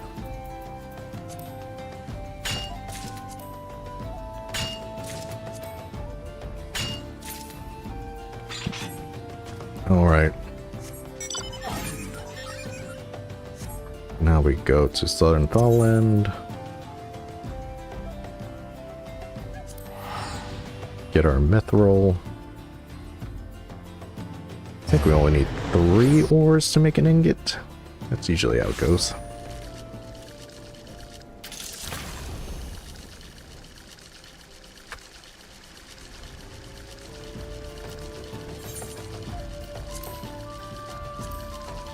Yep, but I already have one.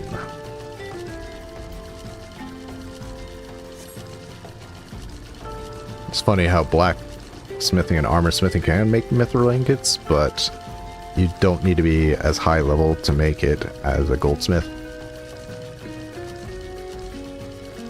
It's kind of more goldsmithing than it is blacksmithing. Alright. Of course. I only get 1 at 92. There we go, 1 extra. Who knows, maybe I'll need it. Alright, and the last but not least is the... So I've got everything for that.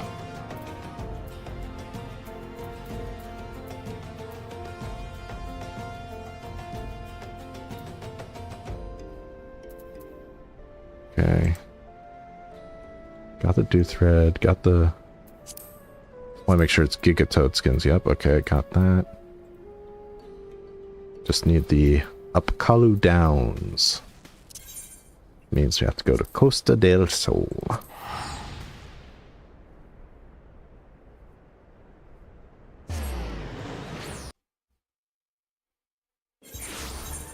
Only one place to find these guys.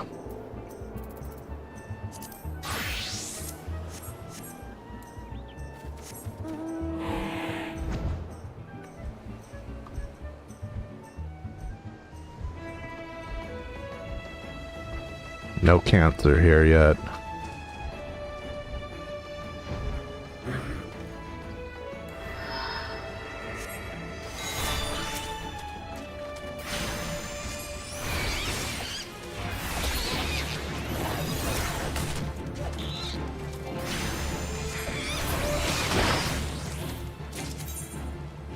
Hello, egg.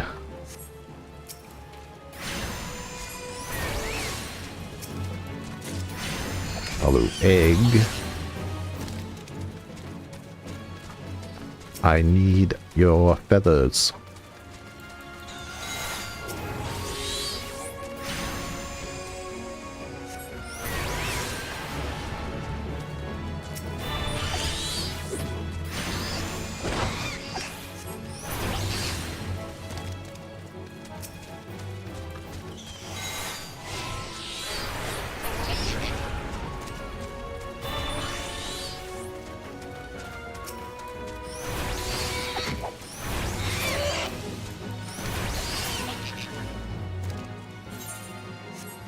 Come on, you bastards. Stop making this hard for me.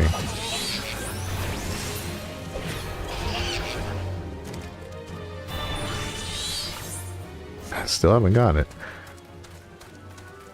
Okay, 2 more over here.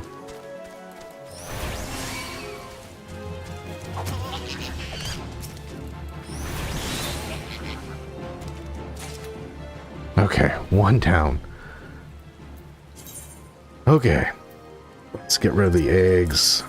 Let's get rid of the skins. Let's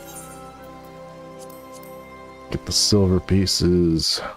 And let's get to work. Let's get rid of that thing for sure. Ogre horn, don't need that. Owl goat horn.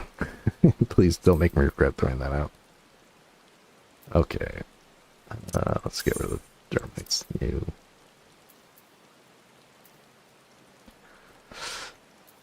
Let's get rid of the raptor. Nah, let's hold on to raptor leather just in case. Alright. Teleport to Ulda.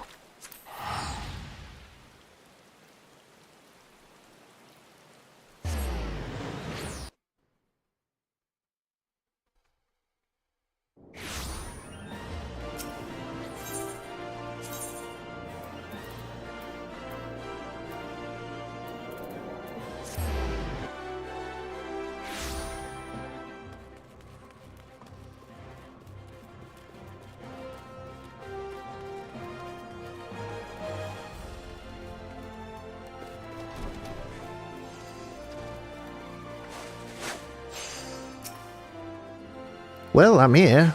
We doing this or no? Alright, alright. Keep your head on. Let's say, let's go goldsmith. Make our mithril ingot.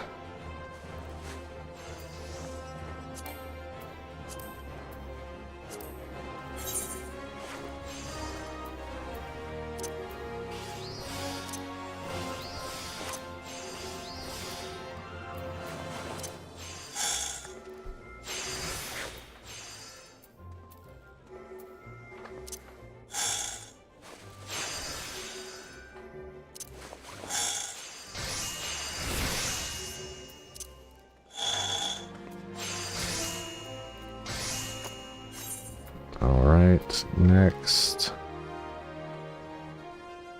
we need to make coat leather. That's everything. Then straight on to Weaver till morning.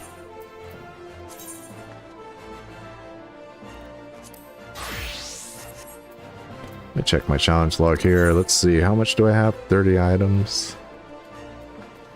Just 7 more. I'm pretty sure that's going to be reached, but just hold off just in case.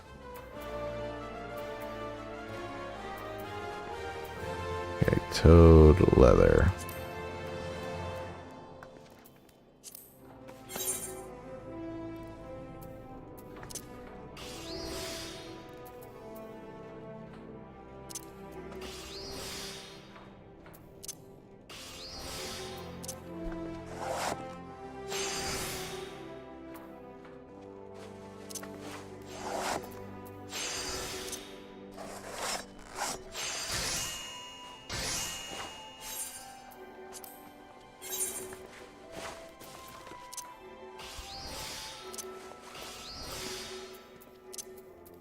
Oh, I forgot I have precise touch now. Gotta put that down here with good stuff.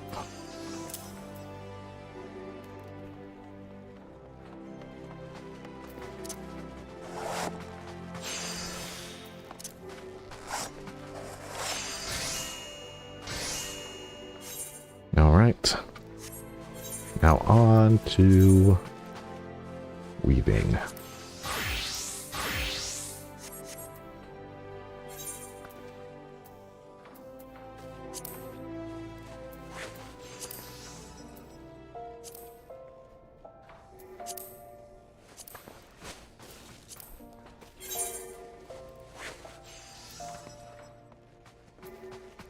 Okay.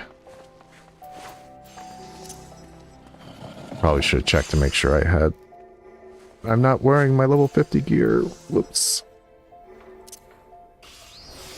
Oh well, won't be a big deal. I can make one woolen yarn without it.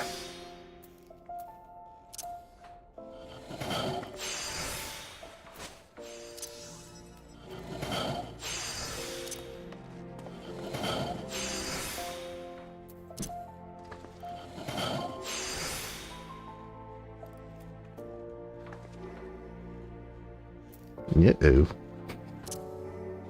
Come on, 82%. I can do this. Yes. Did not do the right thing. Okay. All's well that ends well. Let's update this. Yes.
Okay, it did say so.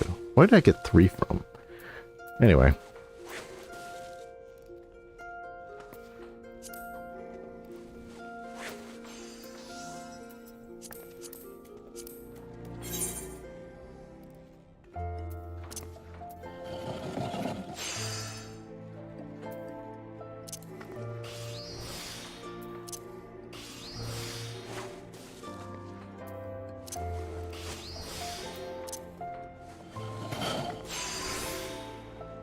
Excellent.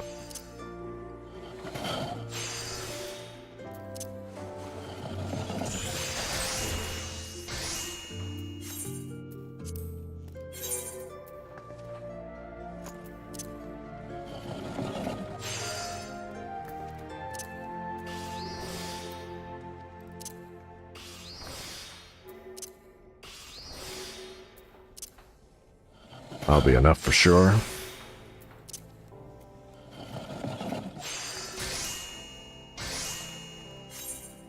Alright, let's make the gown.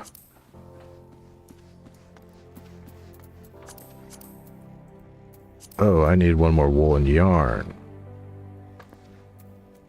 Okay. That's where the 2.5 came from.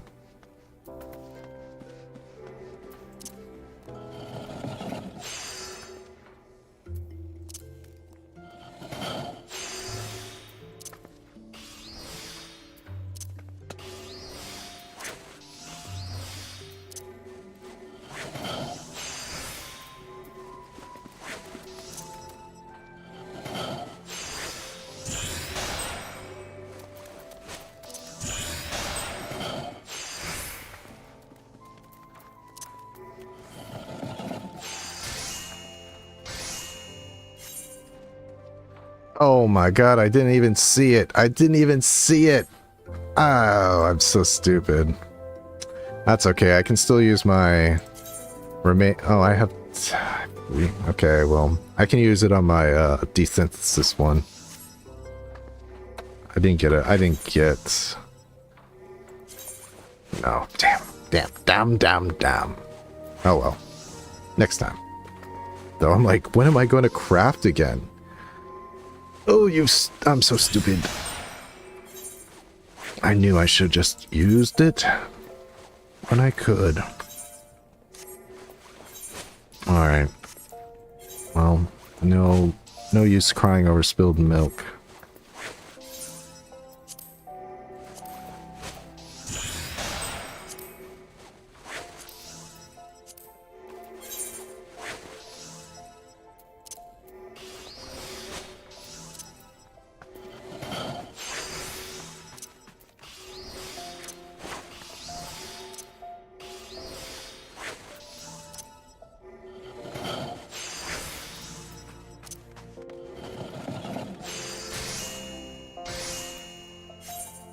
Alright.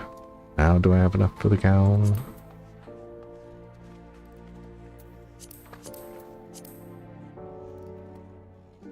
Whoa. There's two. There's the altered woolen gown in there, and there's this. That's where I got the 3 from. Okay, I want to make sure I get the right one. That would be bad.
Okay, the woolen gown has been gotten.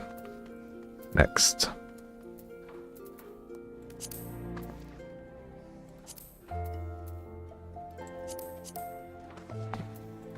How convenient.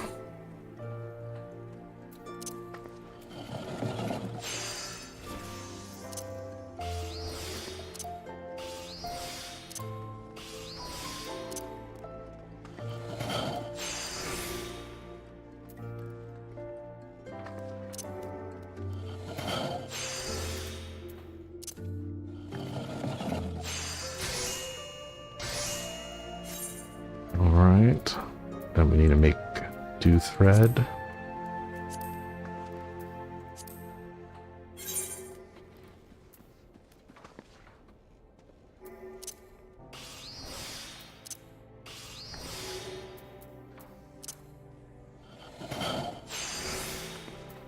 Oh, that was easy enough.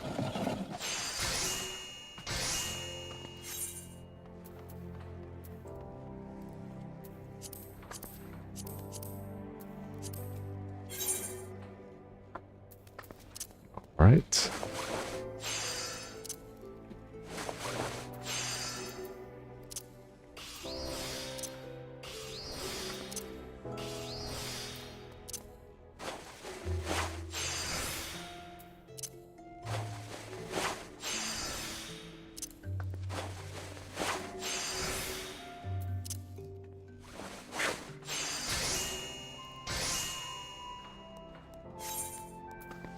Last but not least, make 2 more woolen yarn.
should do it.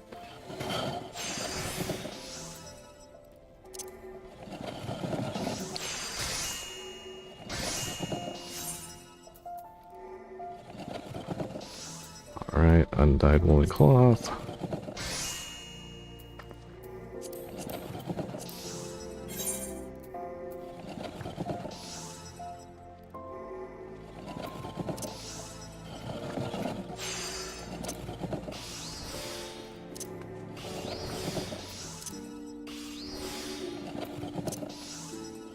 Hopefully that'll be enough. And it is.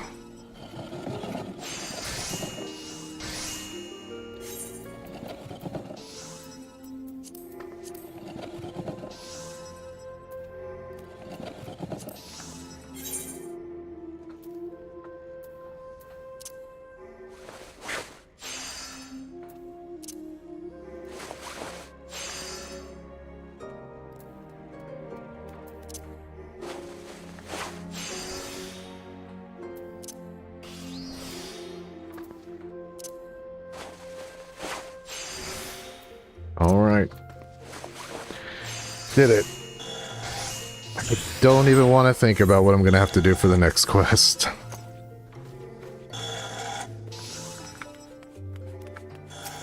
It's going to be a lot of Velveteen. I must confess, I'm rather eager to see how this particular commission turns out. Are Wawaruka's garments ready yet? There you go. One gown.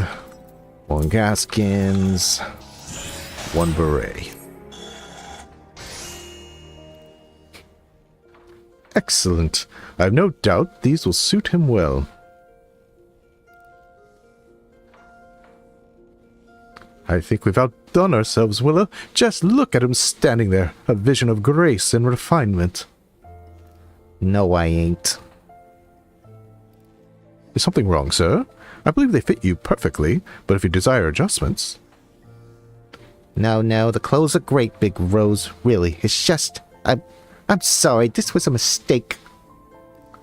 Whatever are you saying? You look marvelous. Kokomo will be thrilled to receive such a dashing young caller. It's too late. On the way here, I saw her walking with this wealthy-looking fella. Just the two of them. Watching them together in their fancy clothes. It looked bright, Big Rose. Like they were made for each other. I ain't one of them, don't you see? I can't... You can dress me in the finest silks, but I've still got more dirt under me nails than a girl has in her whole bleeding manse. I was a fool to think she could care for someone like me.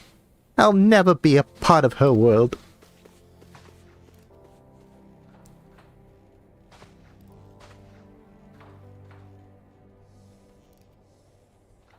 Leave him be, Willow. If he is determined to give up, then there is naught we can do for him. Though he would be far better served by letting Kokomo decide for herself, Waruka must first find the courage to carry on. Only then will he stand a chance.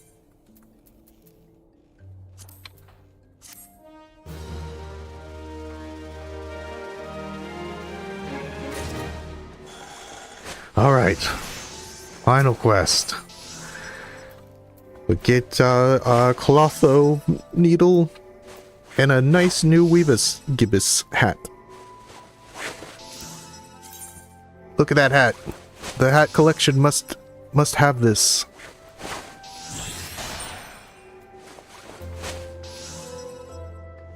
Iridescent Rose is furrowing his brow most furiously.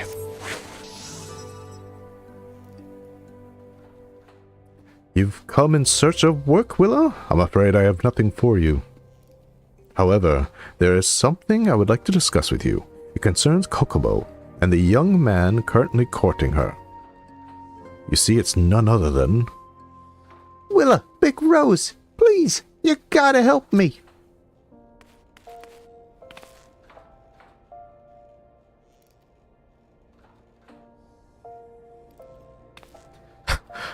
Clothes. I need new clothes. Please, sir, you must get a hold of yourself. Tell us what has driven you into this frenzy. He's gonna propose to Kokomo. Mama Jaru, he's gonna propose. I know it ain't my place, and I must be getting in way, but damn it, I've got to tell her how I feel before it's too late. But if I were to meet her wearing my usual duds, she'll reject me without a second thought. If I need a fighting chance, I need you to do what you do best and make me the finest clothes you can. One would have to possess a heart of stone to refuse an impassioned plea like that. Would you agree, Willa? If we are to send him against Mama Jaru, we must furnish him with such garments as befit his passion. Prepare a pair of partisan bottoms, a partisan wedge cap, a partisan's coat tee. I will see to the gloves and shoes. Each piece must be flawless without exception. Together we shall fashion a suit of armor for our young warrior. Thank you both so much. I know I won't fail with you two by my side. Nod. We will do what needs to be done. It is Valentione's Day, after all. And we must do a Valentione's Day miracle. Alright. At least I don't have to make the gloves and shoes. Okay, so now we're doing undyed felt and wool. And linen. And electrum. Okay, undyed felt. How do we make that? That involves wool yarns and natron, if I remember correctly. Fleece, snarble tufts, and natron. Okay, so we have enough for 3. We have enough snarble tufts for 1 and no natron whatsoever. Okay. 1, 2. That's 3 right there. 1, 2. No, we need 4. So we need 2. Linen, we need another. Electrum, okay. Dyed felt, oh, okay. We need 2 more, 4 more. Plus undyed woolen cloth, 6. Plus another yarn, I think that's okay. We need another linen, so we need 2 linen. Another electrum. Need another linen. Felt 2, 6, 8. 8. 10, 6, electrum, 3, 1 electrum each, yes? Okay, so 12 electrum. Alright. Well, and how do we make natron again? We must needs figure that out. It's evanescent water and rock salt, if I remember correctly. Yes.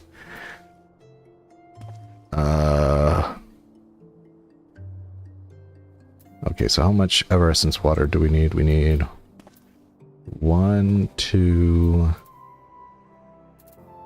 3, 4, 5. 5. And we need 5 effervescent water and 4 snarble tufts. Yeah. Okay. First things first, let's get the tufts.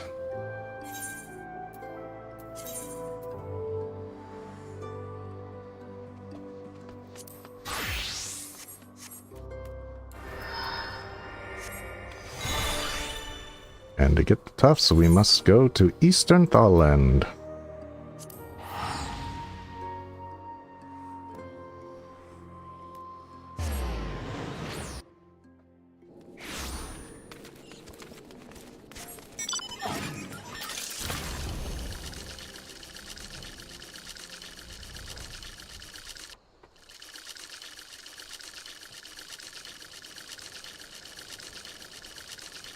Must go to the burning wall. Find the golden fleece. Which ironically do not drop fleece, but tufts.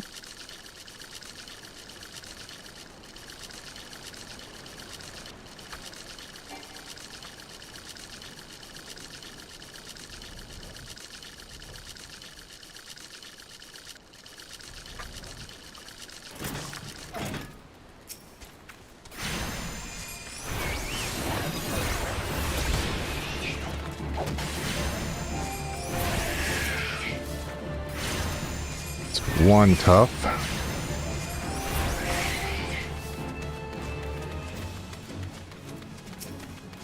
One down. 3 to go.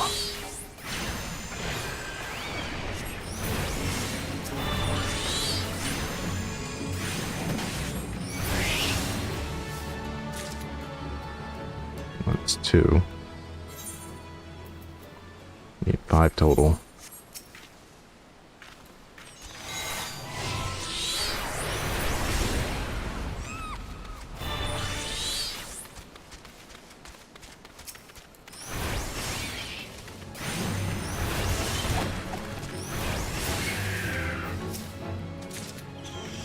One more.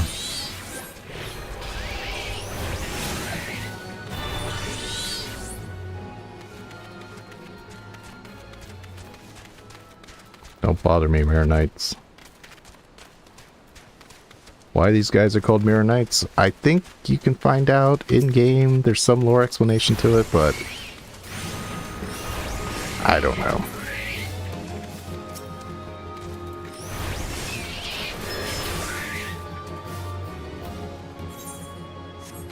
Still at 4.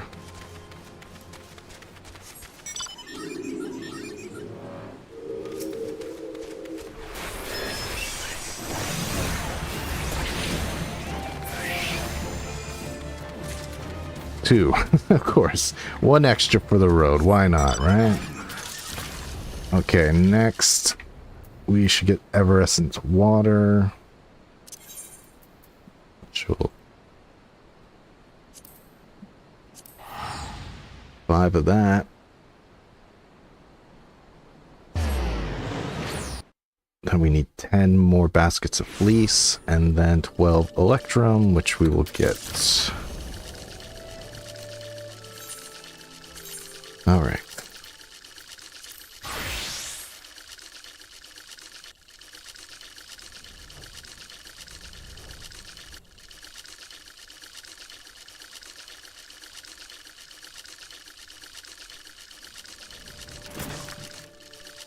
Oh, we need linen too.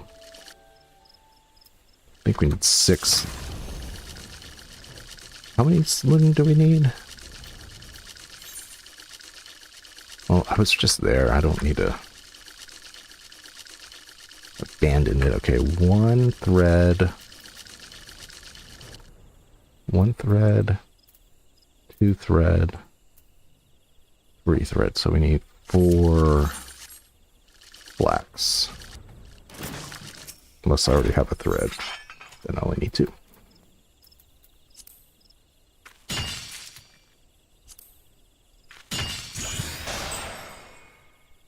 All right.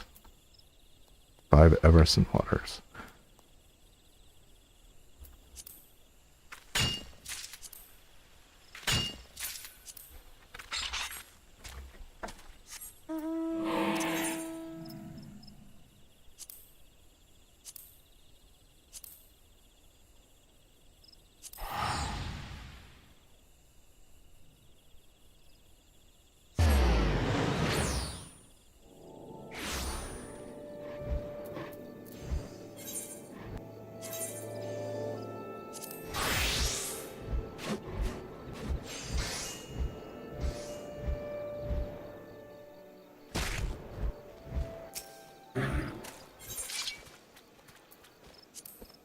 All right.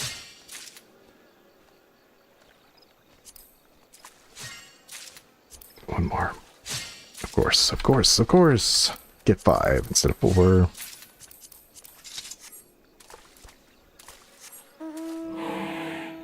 All right, let's go to Corthus.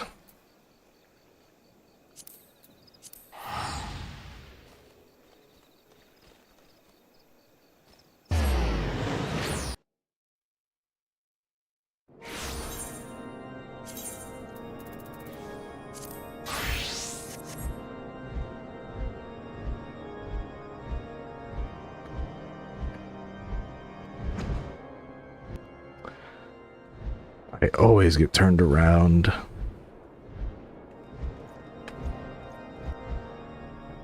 Something about that place turns me around every time.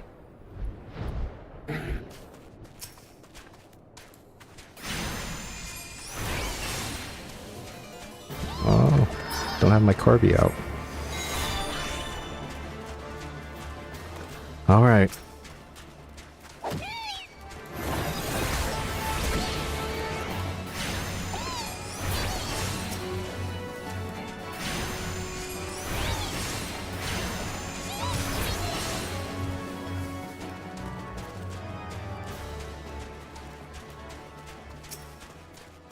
Can't target that guy up there.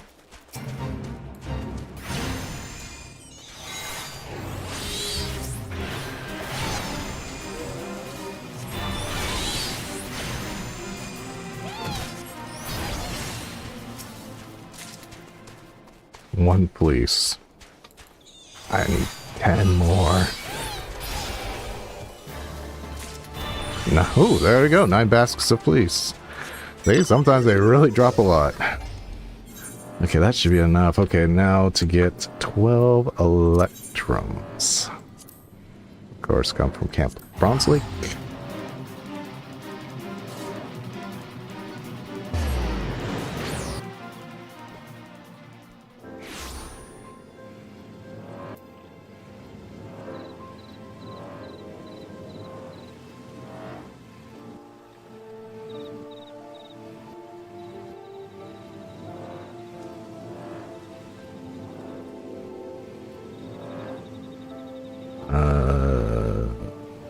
Right. Have to be a miner to see the points.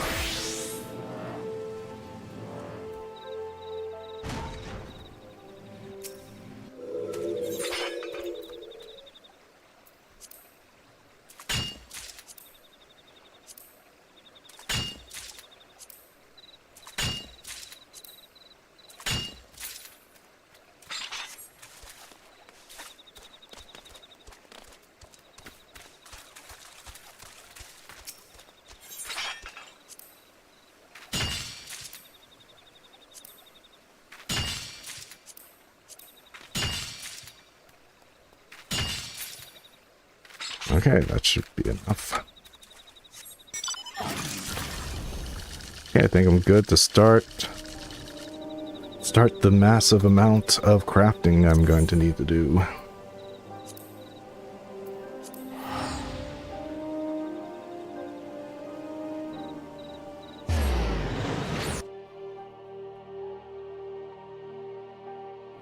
Let's just double check.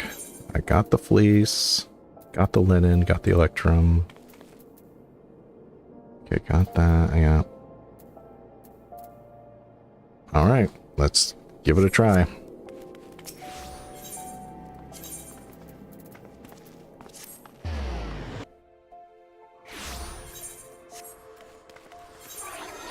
First things first, we will make the electrum.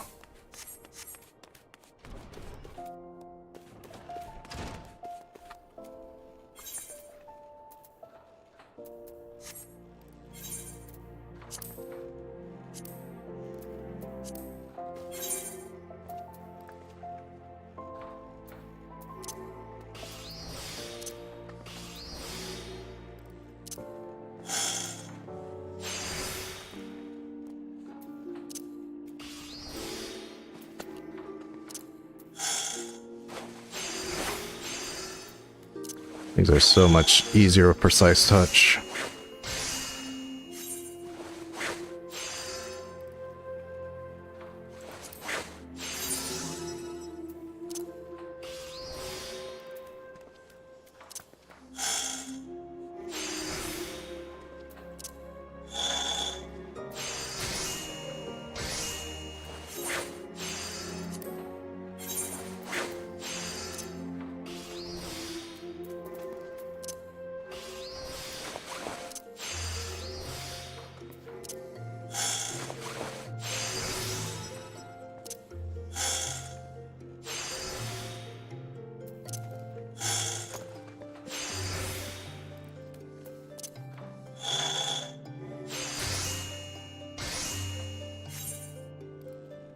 Alright. Oh, then I need to make the natron. Alright, that's what I'm missing. I'm missing rock salt.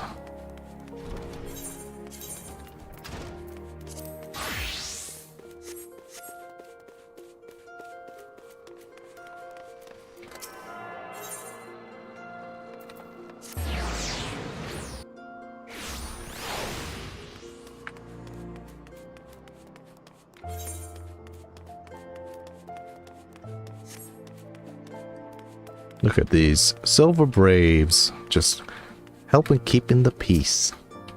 Surely nothing ever will go wrong with them around.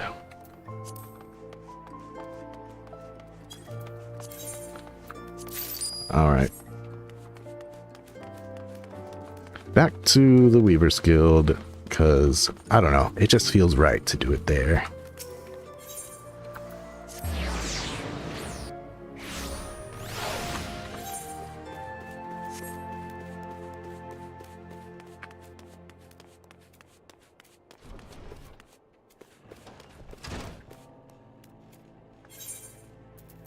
Okay.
Oh boy.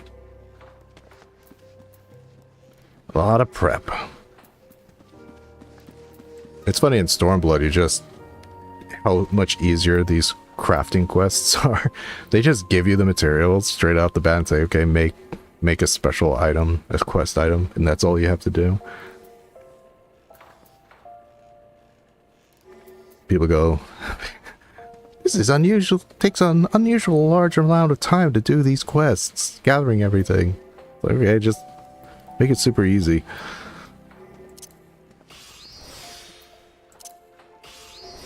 But you gotta put your licks in, pay your dues.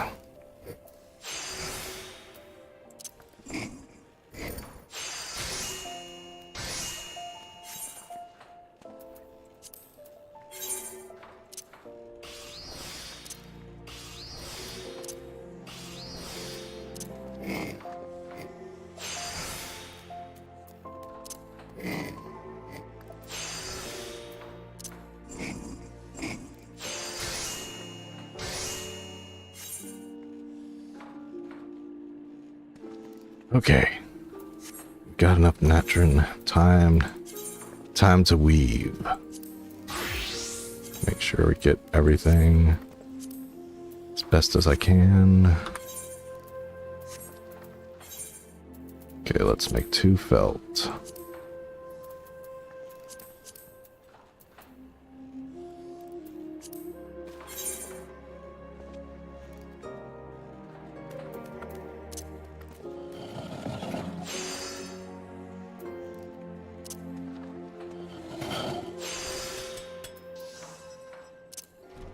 Felt.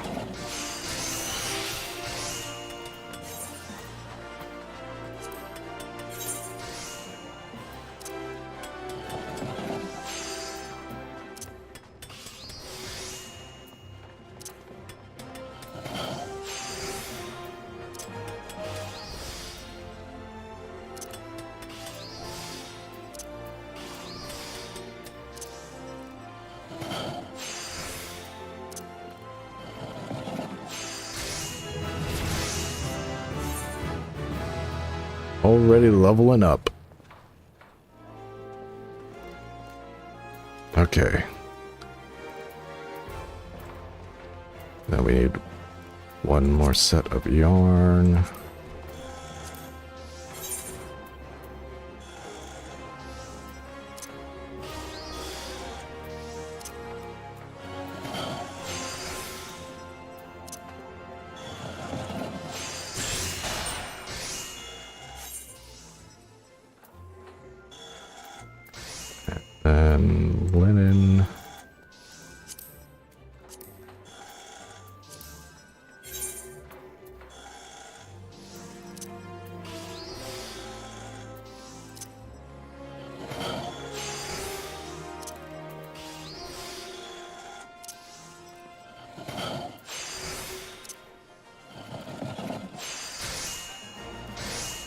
Alright, let's make the coatee.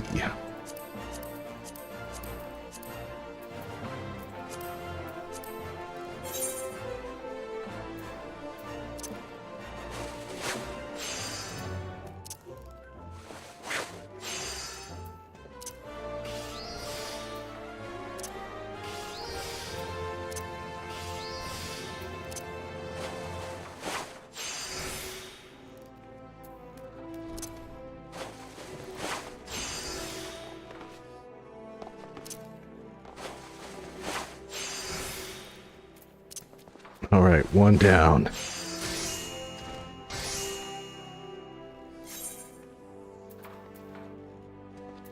Okay.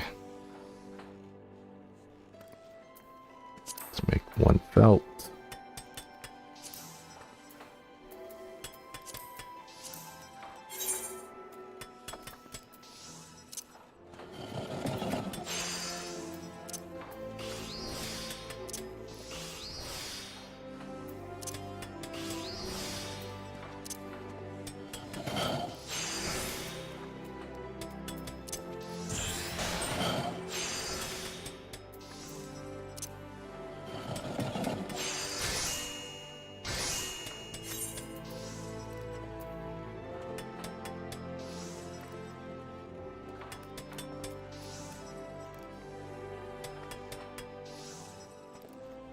No.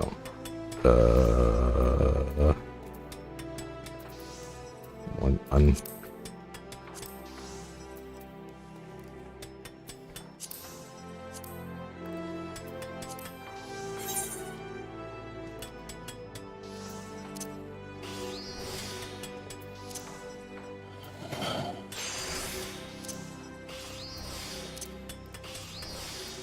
Okay.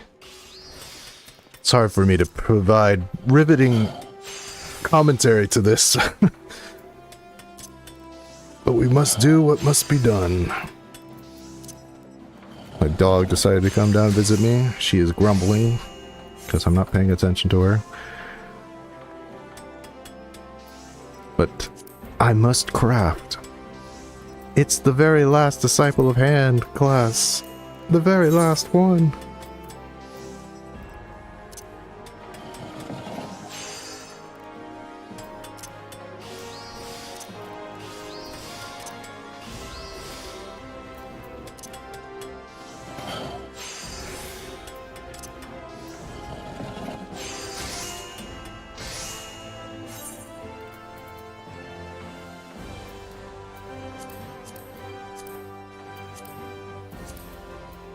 Must craft.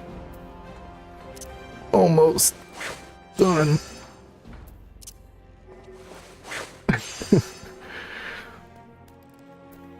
He came for the Lalafell, stayed for the crafting.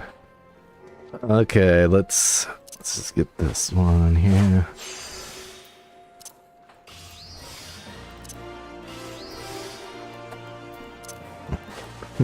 My poor grumbly dog.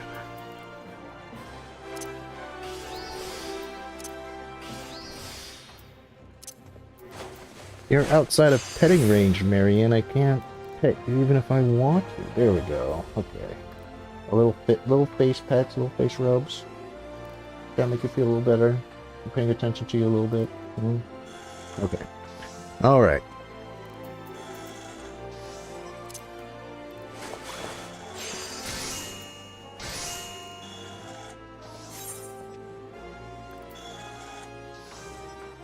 Okay, last one. 2 out of 3 done. Now for the hat. 2, 1, 1. Please tell me I did not miscalculate. I don't think I did. I think it looks good. It's looking good. It's looking good. It's looking good.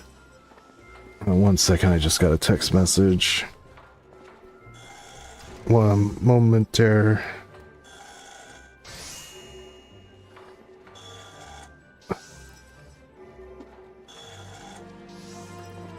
Okay. Okay.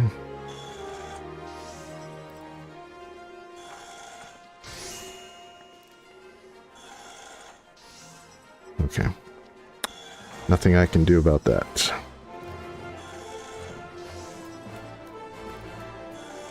Okay. Sorry about that. Just had to read that text. Okay, back to crafting. Back to crafting. Where was I? A little bit of this. A little bit of that. A little bit of that. And that.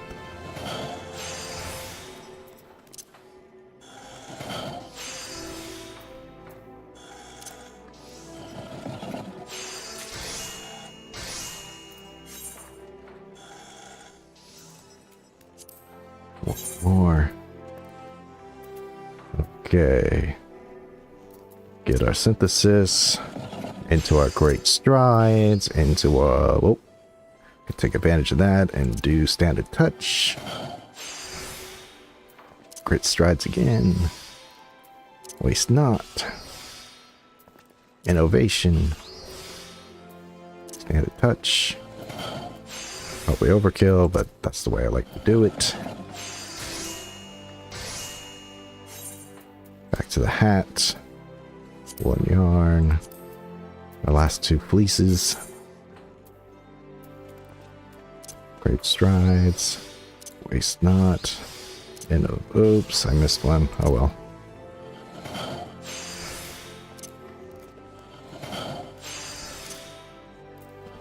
To basics. Into a standard. Synthesize it up.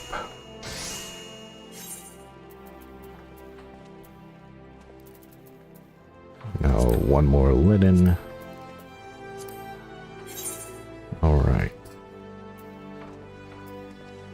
Go straight into great strides. Waste not.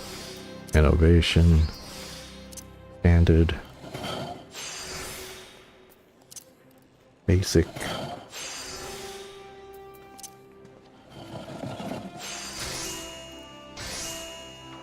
Here we go. The very last. 2 undyed felt, 1 yarn, 1 yarn, 1 electrum. Do 2 synthesis just to make sure we're right at the threshold. Let's get to our great strides combination here.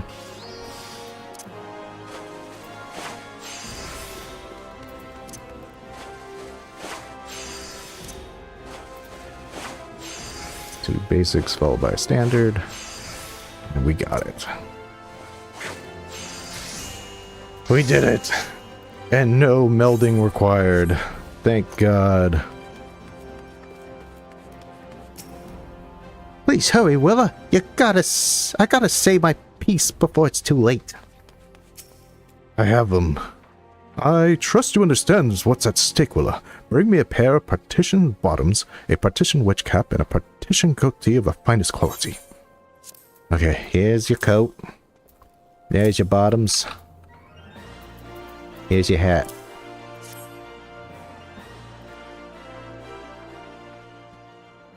Your garments are ready, sir. Allow me to assist you.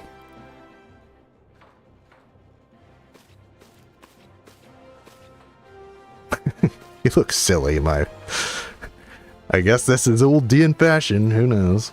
Gods almighty, is this really me? If I may be so bold, I think this is quite possibly our finest work yet. I feel like I'm someone else. Like a prince at a fancy ball, or... Sir, I've known princes. I'm pleased to say that you are nothing like they. Big Rose, I don't know what to say. Thank you. I think I'm finally ready to see Kokomo. Ah, yes, about that. I would advise you to make haste. I suspect Mama Jaru will make his intentions known ere long. What? Are you sure? I cannot say for certain, but a little bird tells me that Mama Jaru and Kokomo are at present in the Gold Court. An ideal location for a romantic proposal, wouldn't you agree? I gotta hurry. While there's still time. Thanks, Big Rose. Yeah, exactly. Rochelle, I think the previous outfit was better. The woolen gown and stuff. That, in my opinion, was more fashionable. But hey, this is higher level. It's higher level gear. Willa, be a dear and follow him. I would like very much to know how this all plays out. It'd be funny if Kokomo, like, sees him in this outfit and goes, I liked you better when you were true to yourself and not wearing these fancy clothes. It kind of is a turnoff that you're, like, putting on all this extra stuff just to please me, instead of being true to yourself. He just, like, heart breaks. He just like, oh god, I've miscalculated.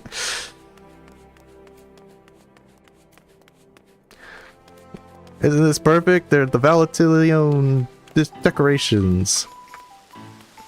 So I think we'll get these in the cutscene, I think. Hopefully. Well, we'll find out. Wawaruka, come on, man. What are you doing?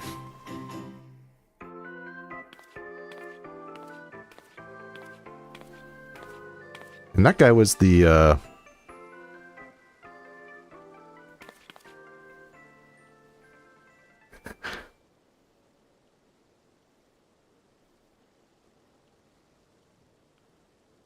That's her father, right?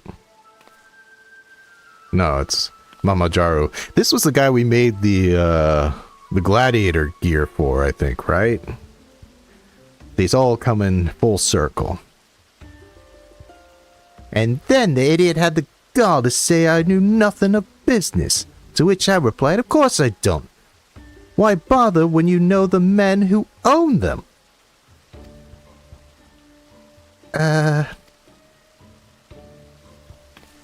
When I speak to you, I expect your full attention. I'll teach you how to behave, woman. Ooh, he's raising his hand towards a lady.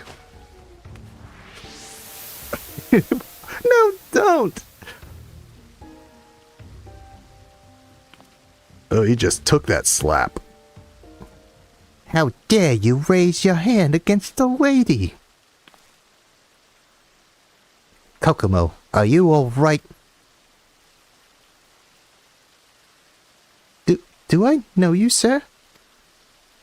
It's me, Kokomo. Wawaruka. I made a few deliveries to your father's shop. Not recently, I suppose, but...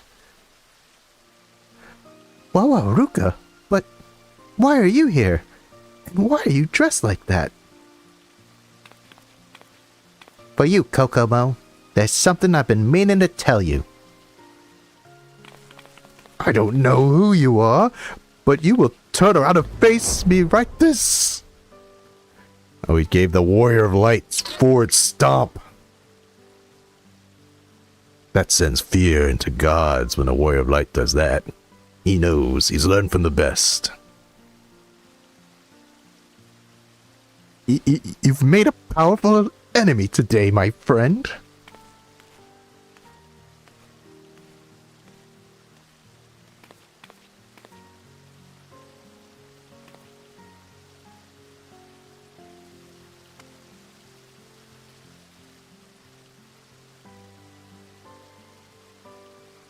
I've never seen anyone stand up to Mama Jaru like that before.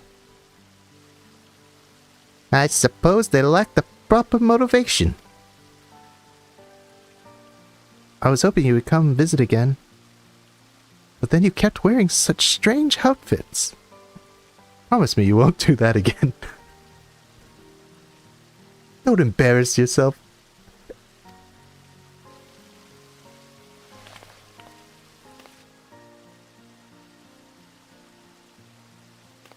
As you wish. Is that a Princess Bride reference right there?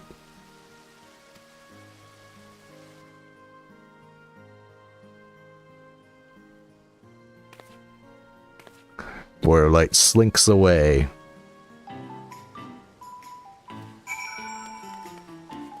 Now that I come to think of it, I do not think we got to see any of these decorations in that cutscene. Ah.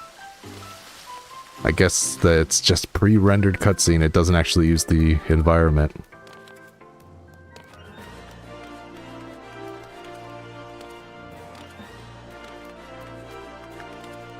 What a chip. I was expecting to see the hearts in the background to make it real romantic like. But hey, it's still Valentine's Day themed. We helped. We played Cupid for Wako, Ruka, and Kokomo. All's well that ends well. Ah, Willa, tell me everything. Would have liked to have seen that. How did I learn of Mama Jaru's plans, you ask? From the man himself, of course. He's not the sort to keep his grand designs private. Do not misunderstand. I am not some rank sentimentalist. I have acted only in my capacity as a weaver to help a client, just as you have. As for our young couple, well, to be frank, calling them a couple is a tad premature. Baba Y will doubtless have objection given Wawaruka's modest origins. Nevertheless, I think our young gentleman has finally found the courage to stand up for himself. You should be proud. This could be the beginning of a beautiful relationship, one which we owe much to your skill. Well done, Master Wilza. Well done indeed. Give me that hat.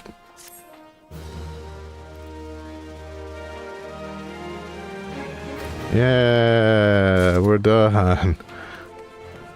I've completed everything but armor craft, which I am not doing in A Realm Reborn. So I'm going to take this opportunity to take a stretch break. I've been sitting down for close to 3 hours now. I definitely need to get a little blood back flowing through my legs. Maybe give my dog a little bit of attention. So I shall be back. In the meantime, I'm going to put up a poll.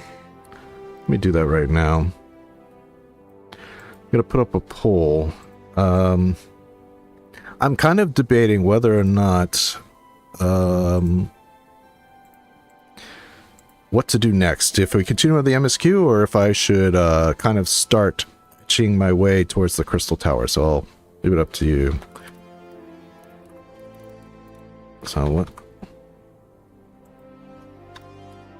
If we do Crystal Tower, there will be also a lot of prep though, so just keep that in mind. I do need to prepare for it. I need to make the best food I can, etc., etc. So I'll just start that poll up. So you guys can decide which I should do. And while that's up, I shall take a break. Let's come back at 5 past. So I'll put it up here. Let's get this up here.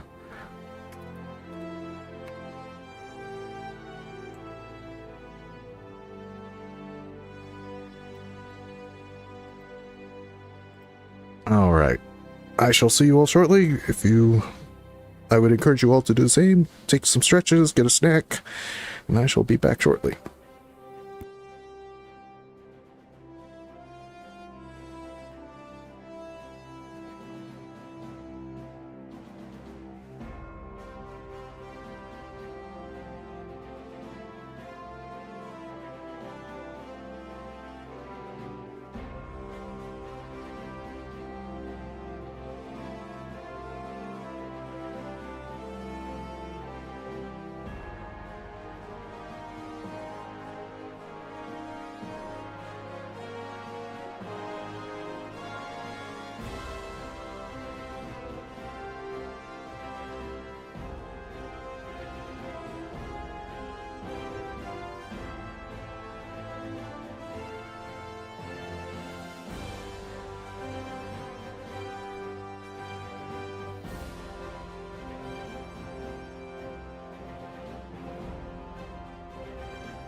All right.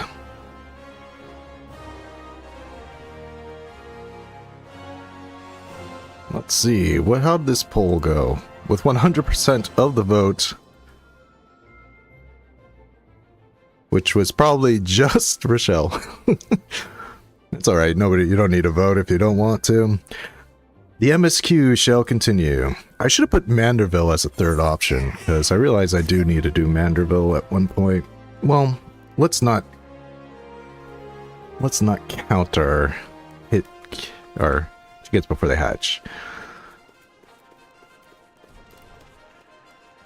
But I do want the GG minion for the Lalafell. But that's in Heaven's Ward, so we'll have to see. Okay, MSQ it is. Let's get about an hour's worth of MSQ. Where do we have to go? The reason... Of course.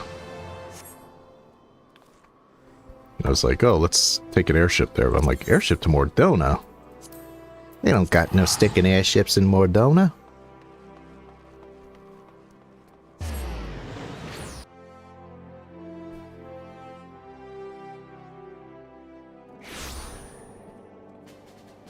Alright. MSQ away!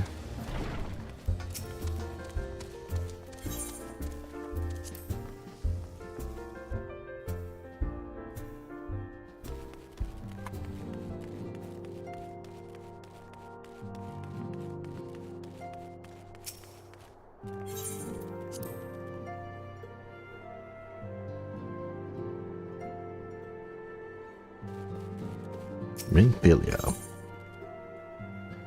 Oh, this is the last quest of 2.4. So we're going to be getting into 2.5. The reason Royale, whatever, Ringfilia would discuss how best to proceed in light of recent developments, which I've kind of forgotten about. I don't even know what those recent developments are. I mean to scour the annals of knowledge of Miqo'te. Given his great age, I dare say he appears in more than a few. Do you hear that? The commotion outside? Would you see if aught is amiss? I feel he really likes to say is aught amiss. Little character details.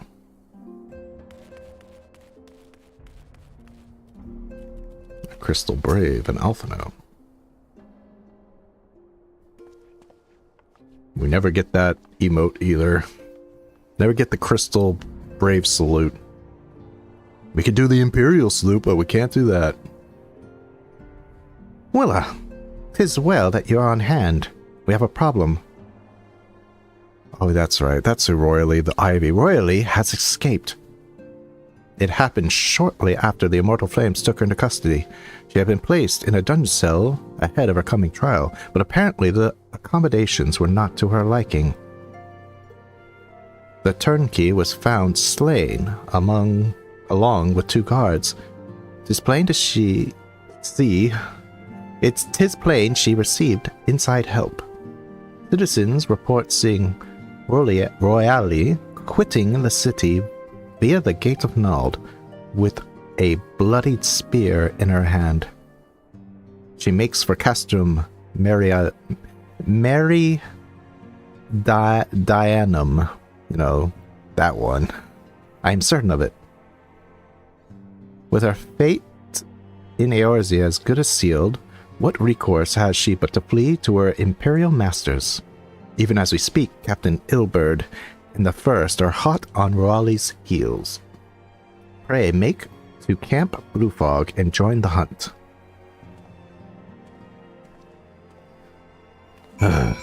Okay, fine.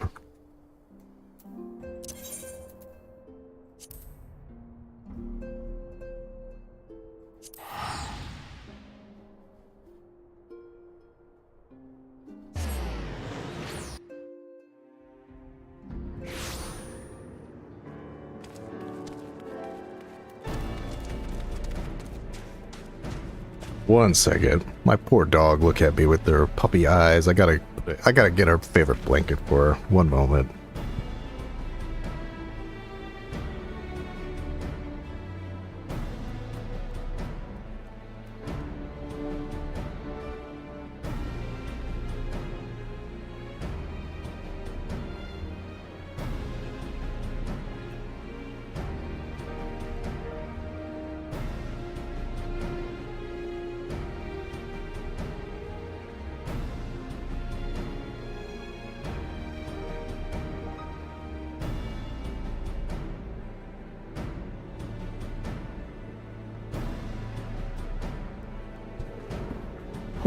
Sorry about that. My dog.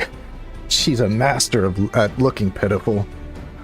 She just looked like the saddest creature in the whole world. I couldn't bear to see her like that. Alright. I hopefully put her favorite blanket down and wrapped her up in it. Hopefully that'll keep her at least a little cozy. Anyway. My thanks for coming, Scion. I have spoken with the soldiers here. They say that Rolali walked through the camp not a bell ago. Aye, she walked right through. Did you not mishear? We have Robon's decision to keep the matter secret, thanks to that. Oops, I've skipped something. As a result, not but a single flame in the garrison made any attempt to detain her, and so, here we are.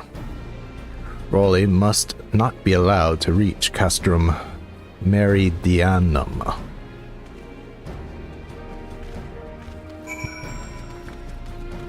Alright.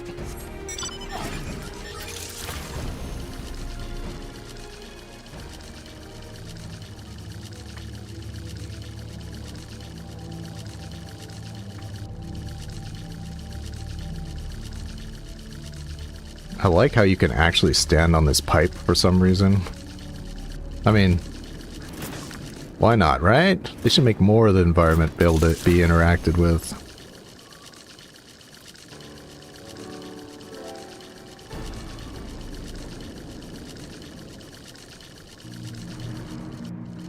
Alright, a battle instance. OJoSama. With a dead immortal flame, it looks like. Was that really necessary? I had better be compensated for the additional exertion you caused me. Wait, you killed him? You killed the immortal flame? I guess that was her, co-conspirator. Alright, let's do this. I think this one's actually a little tough. There's a lot of reinforcements that come with this. This wretch was with Raleigh. He threw himself at us that his mistress might escape. She didn't blink when we cut him down. Not even when he started screaming. No loyalty even to her own. The goddamn harpy. With me, Scion. We almost have her.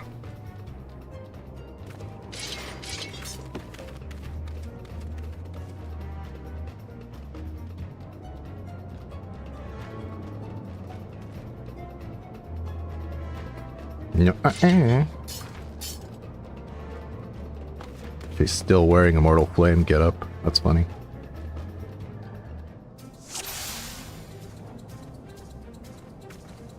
I want Raleigh alive. Kill the rest. For Eorzea. Okay, let's just take care of these.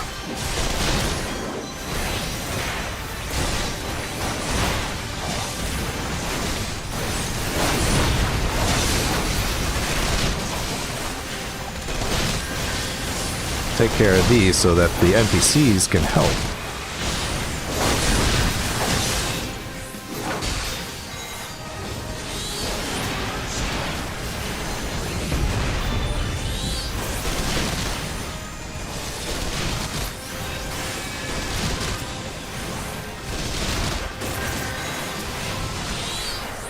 Enemy reinforcements, look sharp, men! Hilbert's called the dull blade in this. That's funny. Get dull bladed. What? I can't move! I guess we're supposed to help Hilbert get out.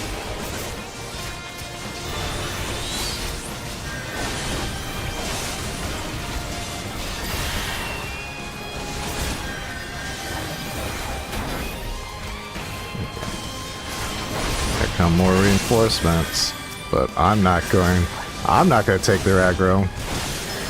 Fools, you cannot stand against the Empire. Gotta get this guy. They have healers, kill them first.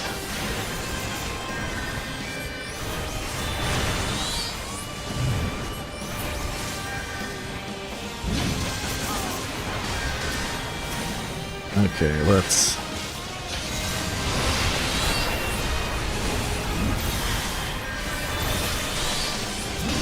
Is there more than one healer? I see somebody going on. Okay, there's only the Colossus and Ellie, so... Or Roll... Line the Razor, so that's not even her... Roll-Me is not really even her real name.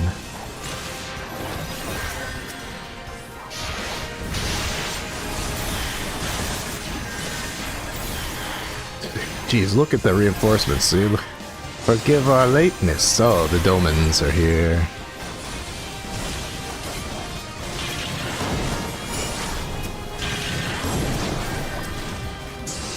I want to take care of you guys.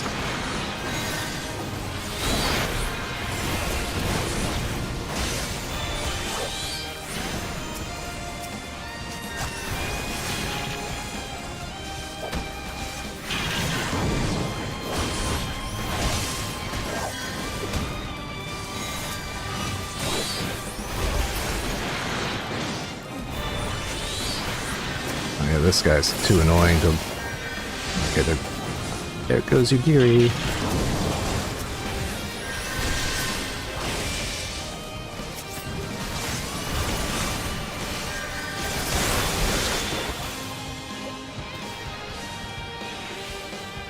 Okay, it wasn't that hard. I think probably I did that as a take originally and tried to aggro as much people as possible, which kind of got a little mixed up. Oh, her name is Elian Rawley. That's right. Okay. Bind her and do it tight. Ooh. Yes, sir.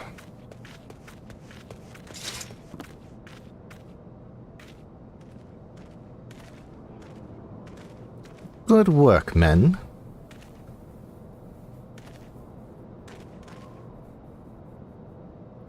She and her Imperial cronies pushed us close, but we were better. Behold, a respectable officer of the Immortal Flames. People looked up to you as one of the old Order's founding members, one of its pillars. It saddens me to see you fallen so low. What do you know of low? You spoiled little lordling who has never known any want. Ooh, she got him. She got Alpha no good. People such as you take wealth and birth for granted. You think it's your God's-given right to rule over others. You know not of our plight, the injustice that we low-bornish guardians must endure. For the noble lords and ladies, we are not people, but resources to be consumed. I did what I had to survive, stealing, killing, even whoring myself. It is no fault of mine if fools imagined me to be a paragon when I joined the Flames. To hear you tell it, one would think you're the only person who has ever suffered. In case you have forgotten, Raban himself was born into poverty, as was I. We lived hand to mouth with little more than the shirts on our backs. Hunger was a constant companion. Yet never did we bemoan our lot in life, nor did we begrudge others their fortunes. We had accepted the hand that we had been dealt, and played it to the best of our ability. Life was a battle, aye. But no matter what fate threw at us, we took it on the chin and came back for more. Everything we have, we fought for. How are we any different then? 'Tis true we are both mercenaries of lowly birth. And 'tis true we both had our fair share of struggles. Whereas I sold my sword, Marshal, you sold your comrades. If a life has taught me one thing, it is you never betray your own. I would sooner cut off my own arm than raise it against a friend.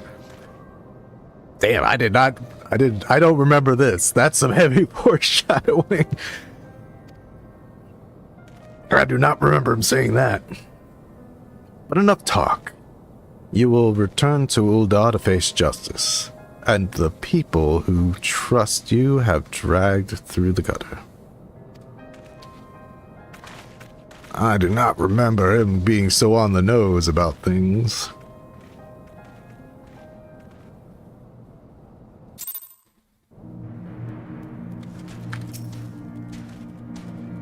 I joined the Crystal Braves that I might strike a blow against the Empire.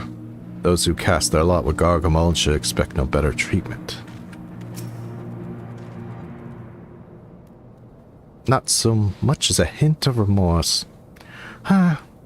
Tis well that this sword business is finally at an end. A friend's betrayal cuts deeper than steel. We must hope that we have chosen our own allies more wisely than Raban chose his. Yeah. About that alpha now. Let us hope, Let us hope. And that's the end of patch 2.4. I have heard. Truly bothersome business. No, I do not foresee a problem on that front. The main concern is Raban. There is no telling what the brute might do. Have the Blades watch him in the flames day and night. You may leave the Sultana to me. I shall personally attend her grace.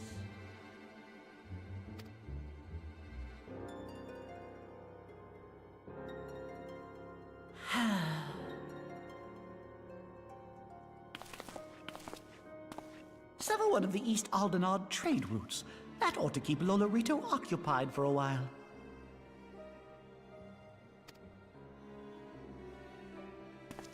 This guy thinks he can go toe-to-toe with Lolorito. Nanamo Ulnamo. For my sake, pray be a good little Sultana to the last.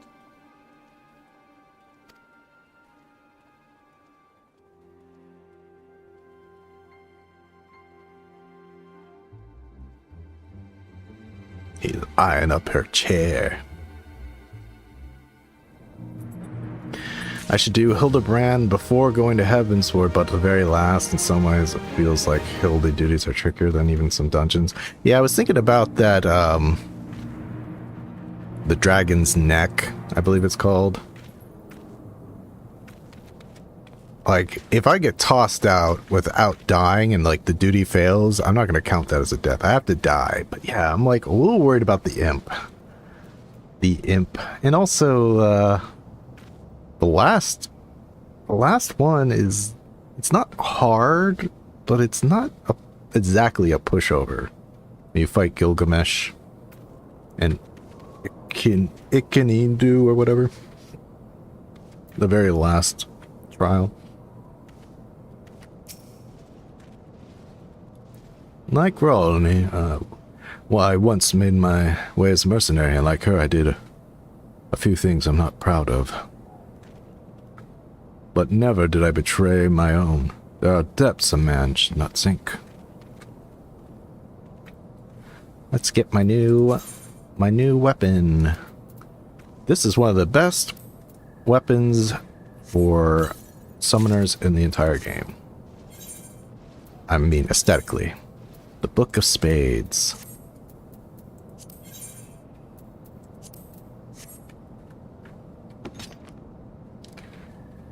Look at that nice little glow effect. And it has like that kind of ancient script in it that sometimes you see when summoners are casting spells. So that's why this is a really good book. Makes that little sound. Let's see. Can you hear it?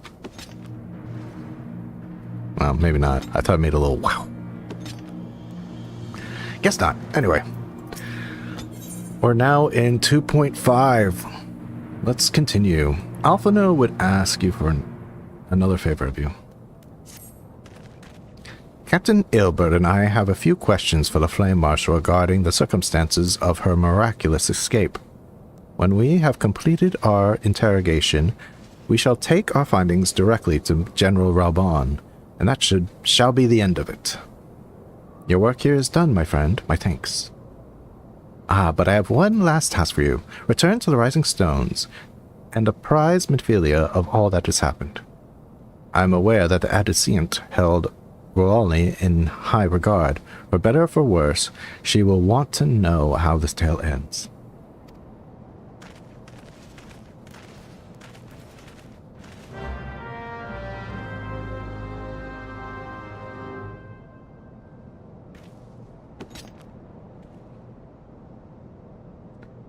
Yeah, sweet little book. I actually like the Scholar one a little bit better because it has a blue effect instead of green. But it goes well with like Garuda Eggy if you wanted to pair it up.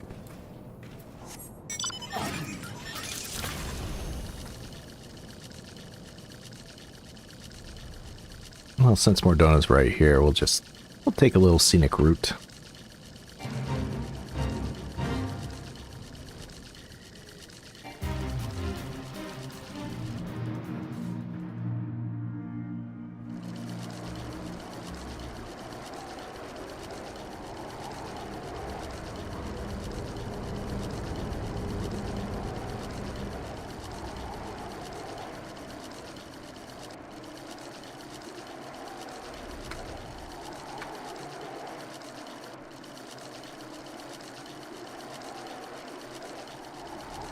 It's kind of funny that this was just like a little tiny hub in 1.0. The Ifrit book? Yeah, that's a good book to have, especially if you like using like the Ifrit Eggy. I actually got the Omega book recently. I beat O12 mine. And I got my Summoner's book. It's one of my favorite books, but that's for like a particular character. It's not just for like Summoners overall. It's for my RP. Everybody still appears to be in the same spot. So we don't need to talk to them.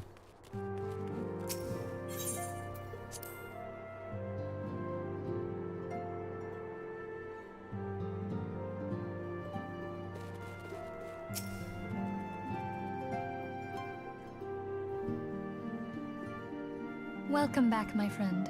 Ooh, voice I have acting. already received word from Alphino. Yeah, you guys have link shells. He could tell you. To think that Flame Marshal Huayu was the Garlean agent. I know not what to say. How did she pronounce her name? Wayu? Out of Raleigh? Wayu? How was I supposed to know it's pronounced like that? Together with Robon, Aline lent us much needed aid at the time of our Order's founding. She was particularly passionate about the need to tackle the primal threat. When we discussed the subject, her eyes fairly shone with determination. Whatever else she may have been, I choose to believe that it was her true self with whom I spoke then. But now is not the time to dwell on such matters. I have an important announcement to make regarding our effort to defeat the Ascians. We shall begin as soon as everyone is assembled.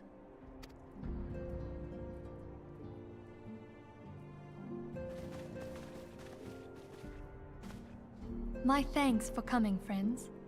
Moonbreeder, the floor is yours.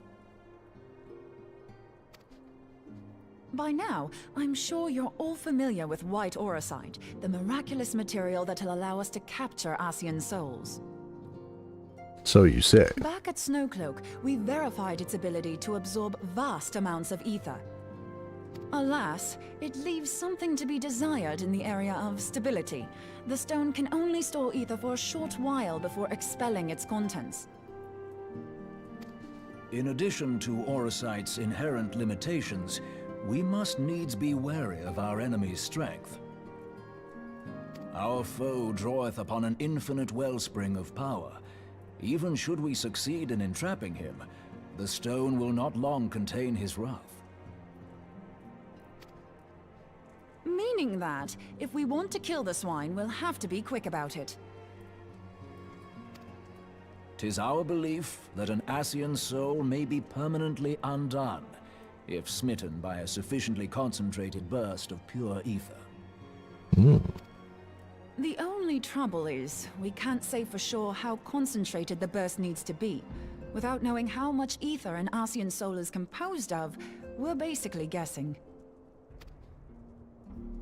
Our sole clue lieth in thy struggle with La Habrea. But I didn't even kill La Habrea. During that encounter, Heidelin bid you forge what she called a Blade of Light, a weapon which took the form of a luminous stream of energy. Based on your description, we believe the blade with which you vanquished your foe was composed of ether. Admittedly, your victory proved ephemeral, as La Habrea was able to use a crystal of darkness to flee into the space that lies between our world and the void. The fact remains, however, that Heidelin placed the means to destroy the Ascians in your hands. Be that as it may, it would be unwise to assume that she will do the same when we next encounter such a foe. Quite so, my lady. We must needs find the means to forge our own blade of ether, one to equal that which Heidelin did benevolently bestow upon her champion. That is all well and good, but it seems to me that producing such a blade will require a prodigious quantity of ether. Whence will it come, pray tell?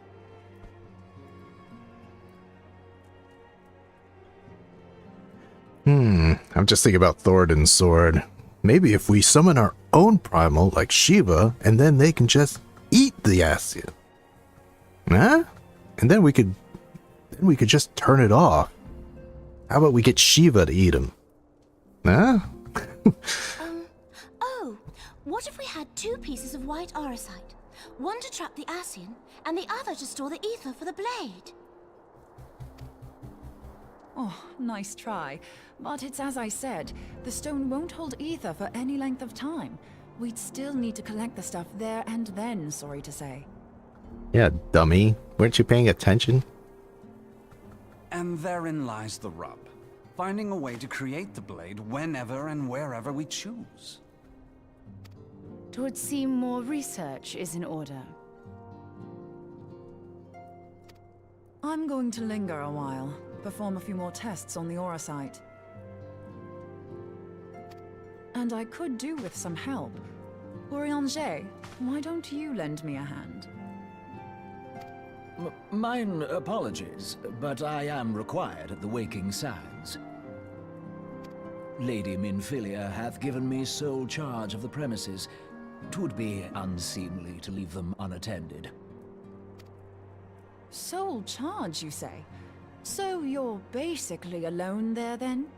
Well, that settles it. I'll just have to come to you.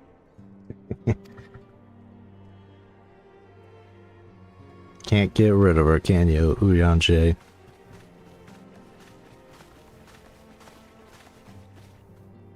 While you were afield, word arrived from the Charlian motherland. You will recall that a survey party was dispatched to investigate the incident at the Isle of Val.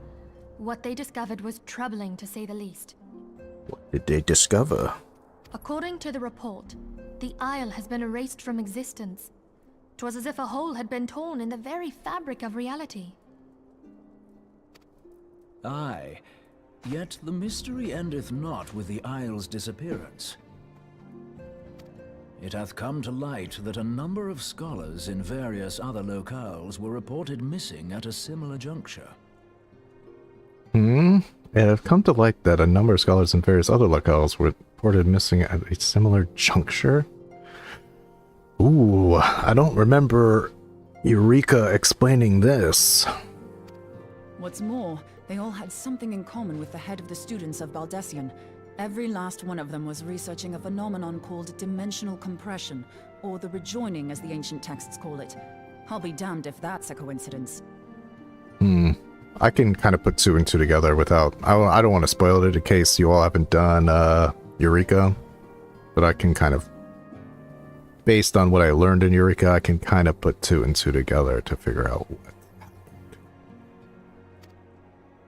All indications suggest Asian involvement, but I sense that a force greater still is at work. The entity the Dark Beings call the One True God. We must pray that my dear friend Kryl regains consciousness soon. If she bore witness to the Isle of Val's final moments, she may be able to shed some light on this mystery. It's funny, they keep saying Kryl's name, and I still, when we first meet Kryl, I didn't ever remember her being mentioned. Just like, oh yeah, it's just a new character it wasn't until like Eureka until she explained like her backstory that it's like, oh, you're who that was talking about.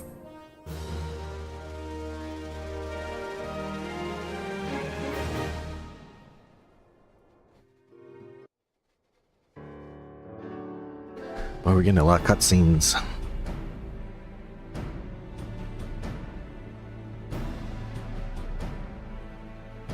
Following the calamity, the forces of the 14th Imperial Legion entrenched themselves in strategic locations across Eorzea. So swiftly did they accomplish this, it was suspected that they had received help. To think that it came from Huayu, my right hand. Huayu? That's how you pronounced Roaille. Huayu. Whoa. Like, where's the H? Where's the U? Huayu. There is more. We have reason to believe that Huayu didn't deal exclusively with the 14th. She also answered to a higher authority in Garlemald. But this higher authority could not have been the Emperor. By consenting to the media project, Solus Zos Galvus showed himself to be more concerned about preventing the spread of primal influence than claiming Eorzea for the Empire. He would happily have seen the lot reduced to ash. We believe a number of high-ranking figures within the royal household were against the decision, but that they knew better than to oppose the Emperor openly. Of course, this didn't prevent them from making clandestine provisions, in which Huayu played a part. Alas, these provisions did not prevent Dalamud from falling, and the ensuing chaos changed the face of the realm forever. Yet Eorzea survived. To all intents and purposes, the Meteor Project had failed, and the Empire was left to rue its lack of a decisive means to eliminate the Primals. Until, that is, it stumbled upon the Ultima weapon. Even before the accursed thing was dug up, it seemed to me the 14th had the might to overwhelm our weakened armies. Yet they chose to hide behind their walls. Why?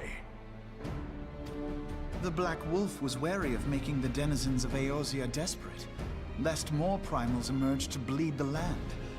The discovery of the Ultima weapon, however, emboldened him to resume his war of conquest in earnest.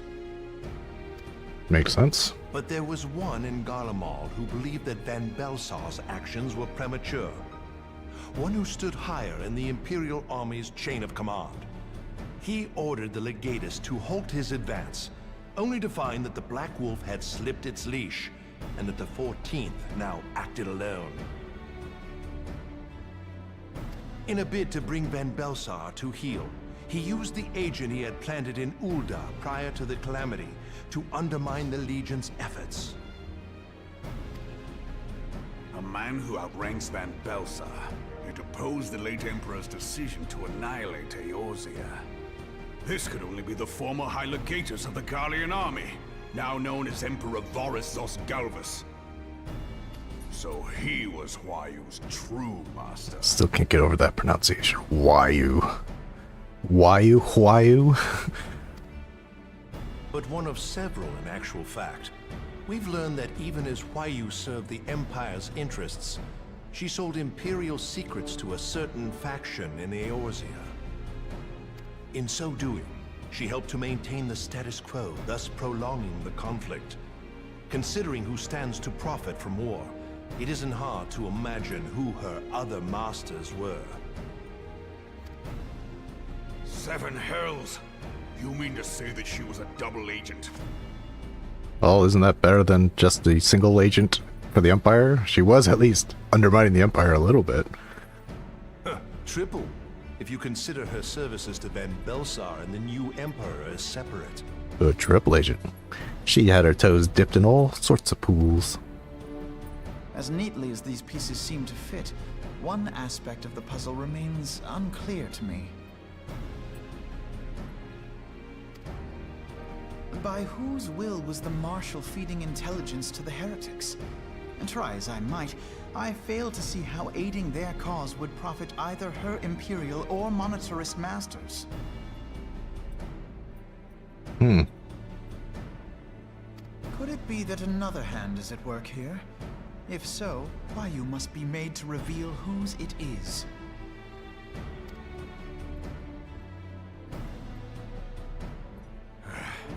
Not only have I lost a trusted friend, now I must interrogate her as a stranger. If you hear that jingling in the background, that is my dog. She's just, you know, getting her favorite blanket the way she wants it. Not a pleasant task, I grant you, but a necessary one. Unless we weed out the ivy, root, stalk, and stem, it will simply grow back. I know that full well. Those closest to Huayu have already been detained, and I will question them alongside her. General, pray keep in mind that there may be unwitting abettors among them. All will be treated fairly. On that you have my word. Those who are innocent have no cause to fear. You have ever been a friend of truth, General. I hope the unpleasant task of weeding out falsehood will not detain you too long. Though it be for the sake of Eorzea, doubting one's comrades is poison to the soul. And with that, I take my leave.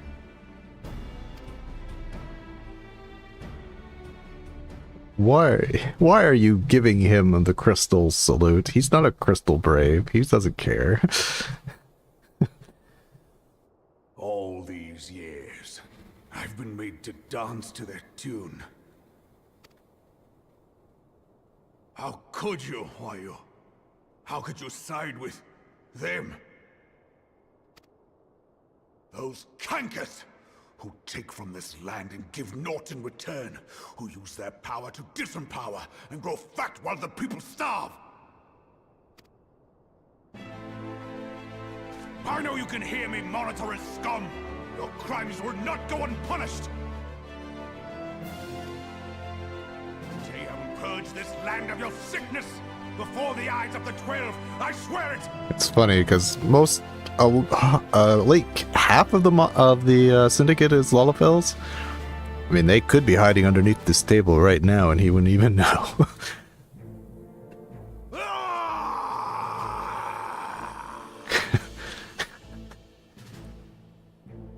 Rabon, you're going crazy. You're talking to walls. You're screaming. I shall have no further need of you this day. Your Grace. Introducing the lady in waiting.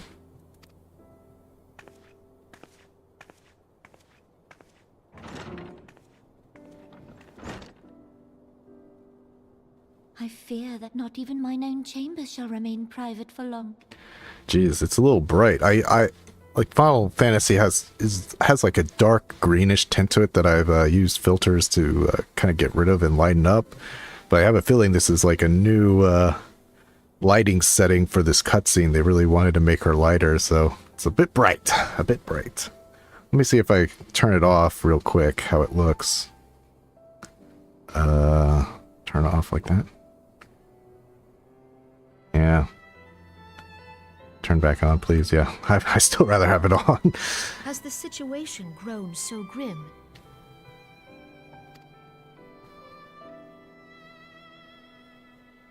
Ever since he proposed the Cartona Reclamation Bill, Teleji Adeleji has risen to greater prominence upon the backs of impoverished refugees.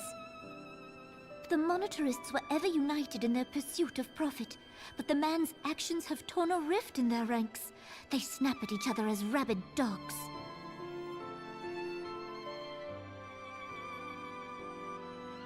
So even the syndicate's fighting each other now.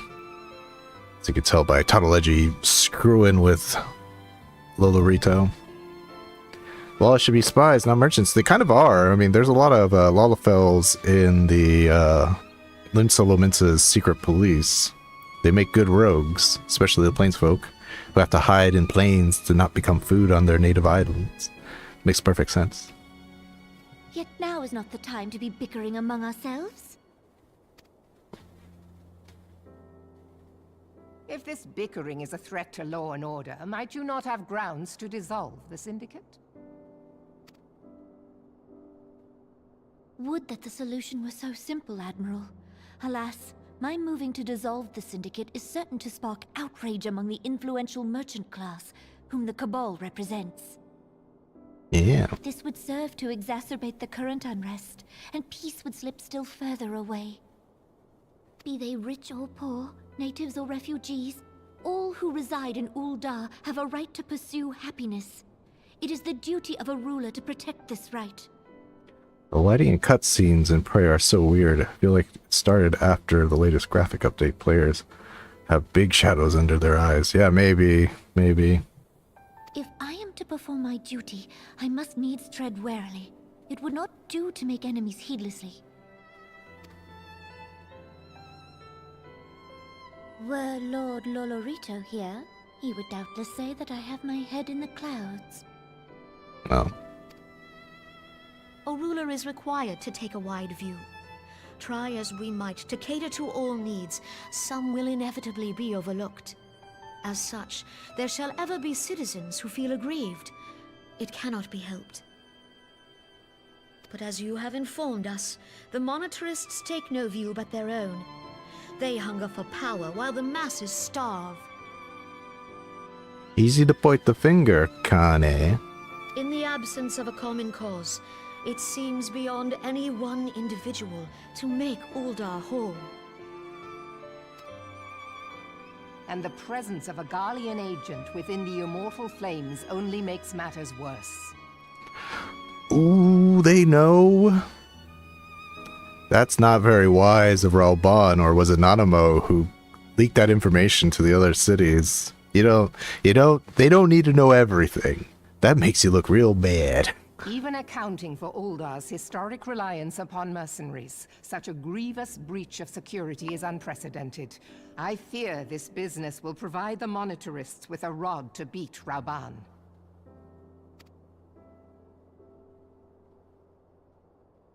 Eorzea can ill afford for the immortal flames to be dampened now. Ere long, the Garleans will turn their ravenous gaze toward our lands once more. If we are to resist their might, our nations must stand together. Yet for this to happen, our nations must be whole. Cannot be done to improve the situation in Ul'dah.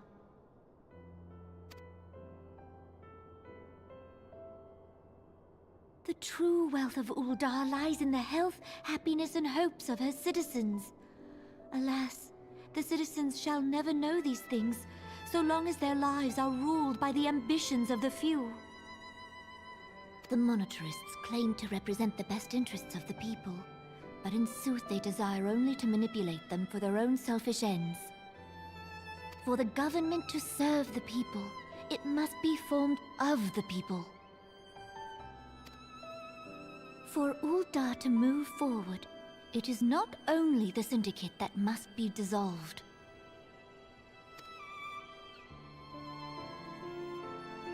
Nay, you jest.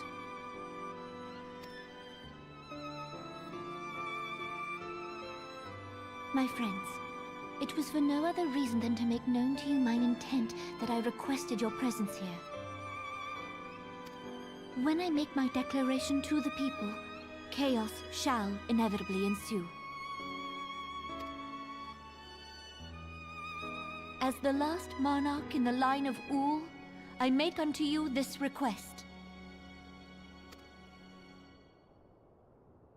Help Roban to preserve order and protect the people. Forsake them, and you forsake yourselves. For a strong Eorzea will ever have need of a strong Ul'dah. She's asking for a lot. She's like, I'm going to dissolve the Sultanate. There's going to be a huge chaos, and I need you guys to come and help police this powder keg of, like, you know, Alamegan refugees, monitorists, mercenaries. All of this powder keg, while meanwhile, like, Merylwib has her own issues, her own, like, treason. It's not as big in the story, but she has her own treasonous faction, the Executioners, that are trying to get rid of her. Kane, not so much. They're just I doubt that Gridania would be too happy to help. You know, they're kind of insular, so they wouldn't. They're kind of like a mini version, or I would say a less intense version of Ishgard. So it's like, why should we help you? we have to tend to the elements and the Ixals and the Sylphs. We got our own problems. That's a really unrealistic proposition. Your Grace, are you certain of this? I mean, if there were any other leaders, they would take advantage of the chaos and basically gain a foothold inside of your city. If you said, hey, can you police my city? It's like, sure, but how about we have a permanent station for the Twin Adder and the Maelstrom here, huh? How about we have little offices? How about we have a little base? There is no other way. When the time is ripe, the nation shall become a true republic. Both royalists and monitorists shall cease to be.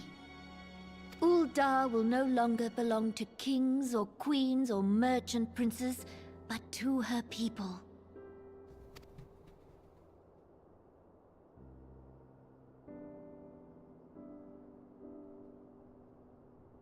Basically, what that would do is just make the monitorists even stronger, Roban, in my opinion. for casting aside all that you have toiled for in my name. It's like you're gonna take away the power of the Sultanate and also dissolve the Syndicate. Well, what's going to happen from that is basically you're not taking away the monitorists' ability to make money. People still need money. So the monitorists would basically go unopposed because there would be no royalists to stop them. Sure, they wouldn't have the quote-unquote Syndicate, but basically Lolorito would become the new ruler of Ul'dah. But it would be a lot of chaos, and I think he sees kind of 3 moves ahead, so he's like, I don't want that. I'd rather just be the head of the Syndicate. Beyond this gesture, I am powerless to help my subjects.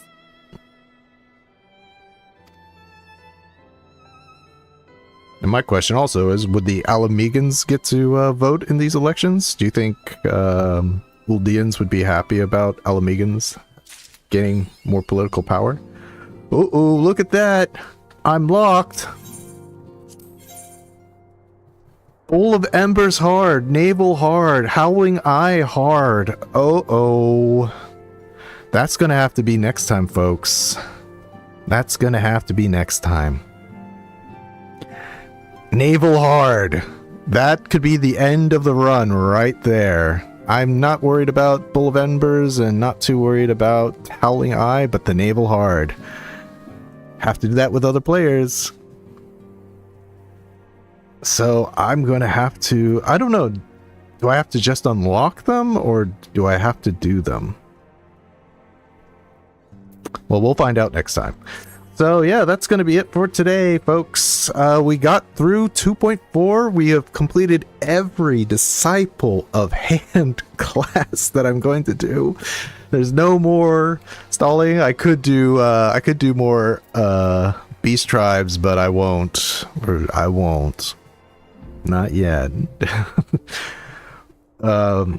So yeah, we're gonna maybe do some hard trials next time, including the naval. Boy, that was one of the most intensive things. Doing Titan normal was super intense. We'll see how Titan hard goes. If I have to do it and not just unlock it, we'll see. So yeah, hopefully it'll be pretty much MSQ until we get to Crystal Tower, and I don't know, I might do some prep for the trials next time too. We might do some prepping. I might do a little bit of that off stream, so we don't have to see too much about it. I think you have to do them. Okay. It wouldn't surprise me if I did. So yeah, and we'll do that next week. So yeah, make sure to give a thumbs up on the video. I think that would help more people see it. I hope everybody enjoyed the romantic theme of the stream. Let's get the Dance of My People going. And let's turn off the music so I can play my outro. So yeah, well, it's going to be going to be intense next week, that's for sure. Next week might be the last. All it takes is one Titan punch or one rock jail that'll end the Lalafell forever. So yeah, give a like. If you haven't subbed, consider doing it. It's a little behind the curtain here. For some reason, whenever I do a live stream, I lose subscribers. I'm gonna still do it, but it's really funny. I'm wondering if it's just the YouTube algo like knocking dead accounts. It just happens to be on Friday. But yeah, if you're not subbed, make sure you are. Leave a thumbs up. If you think anybody would like this, feel free to share it. And until next time, I shall see you in the world of tomorrow.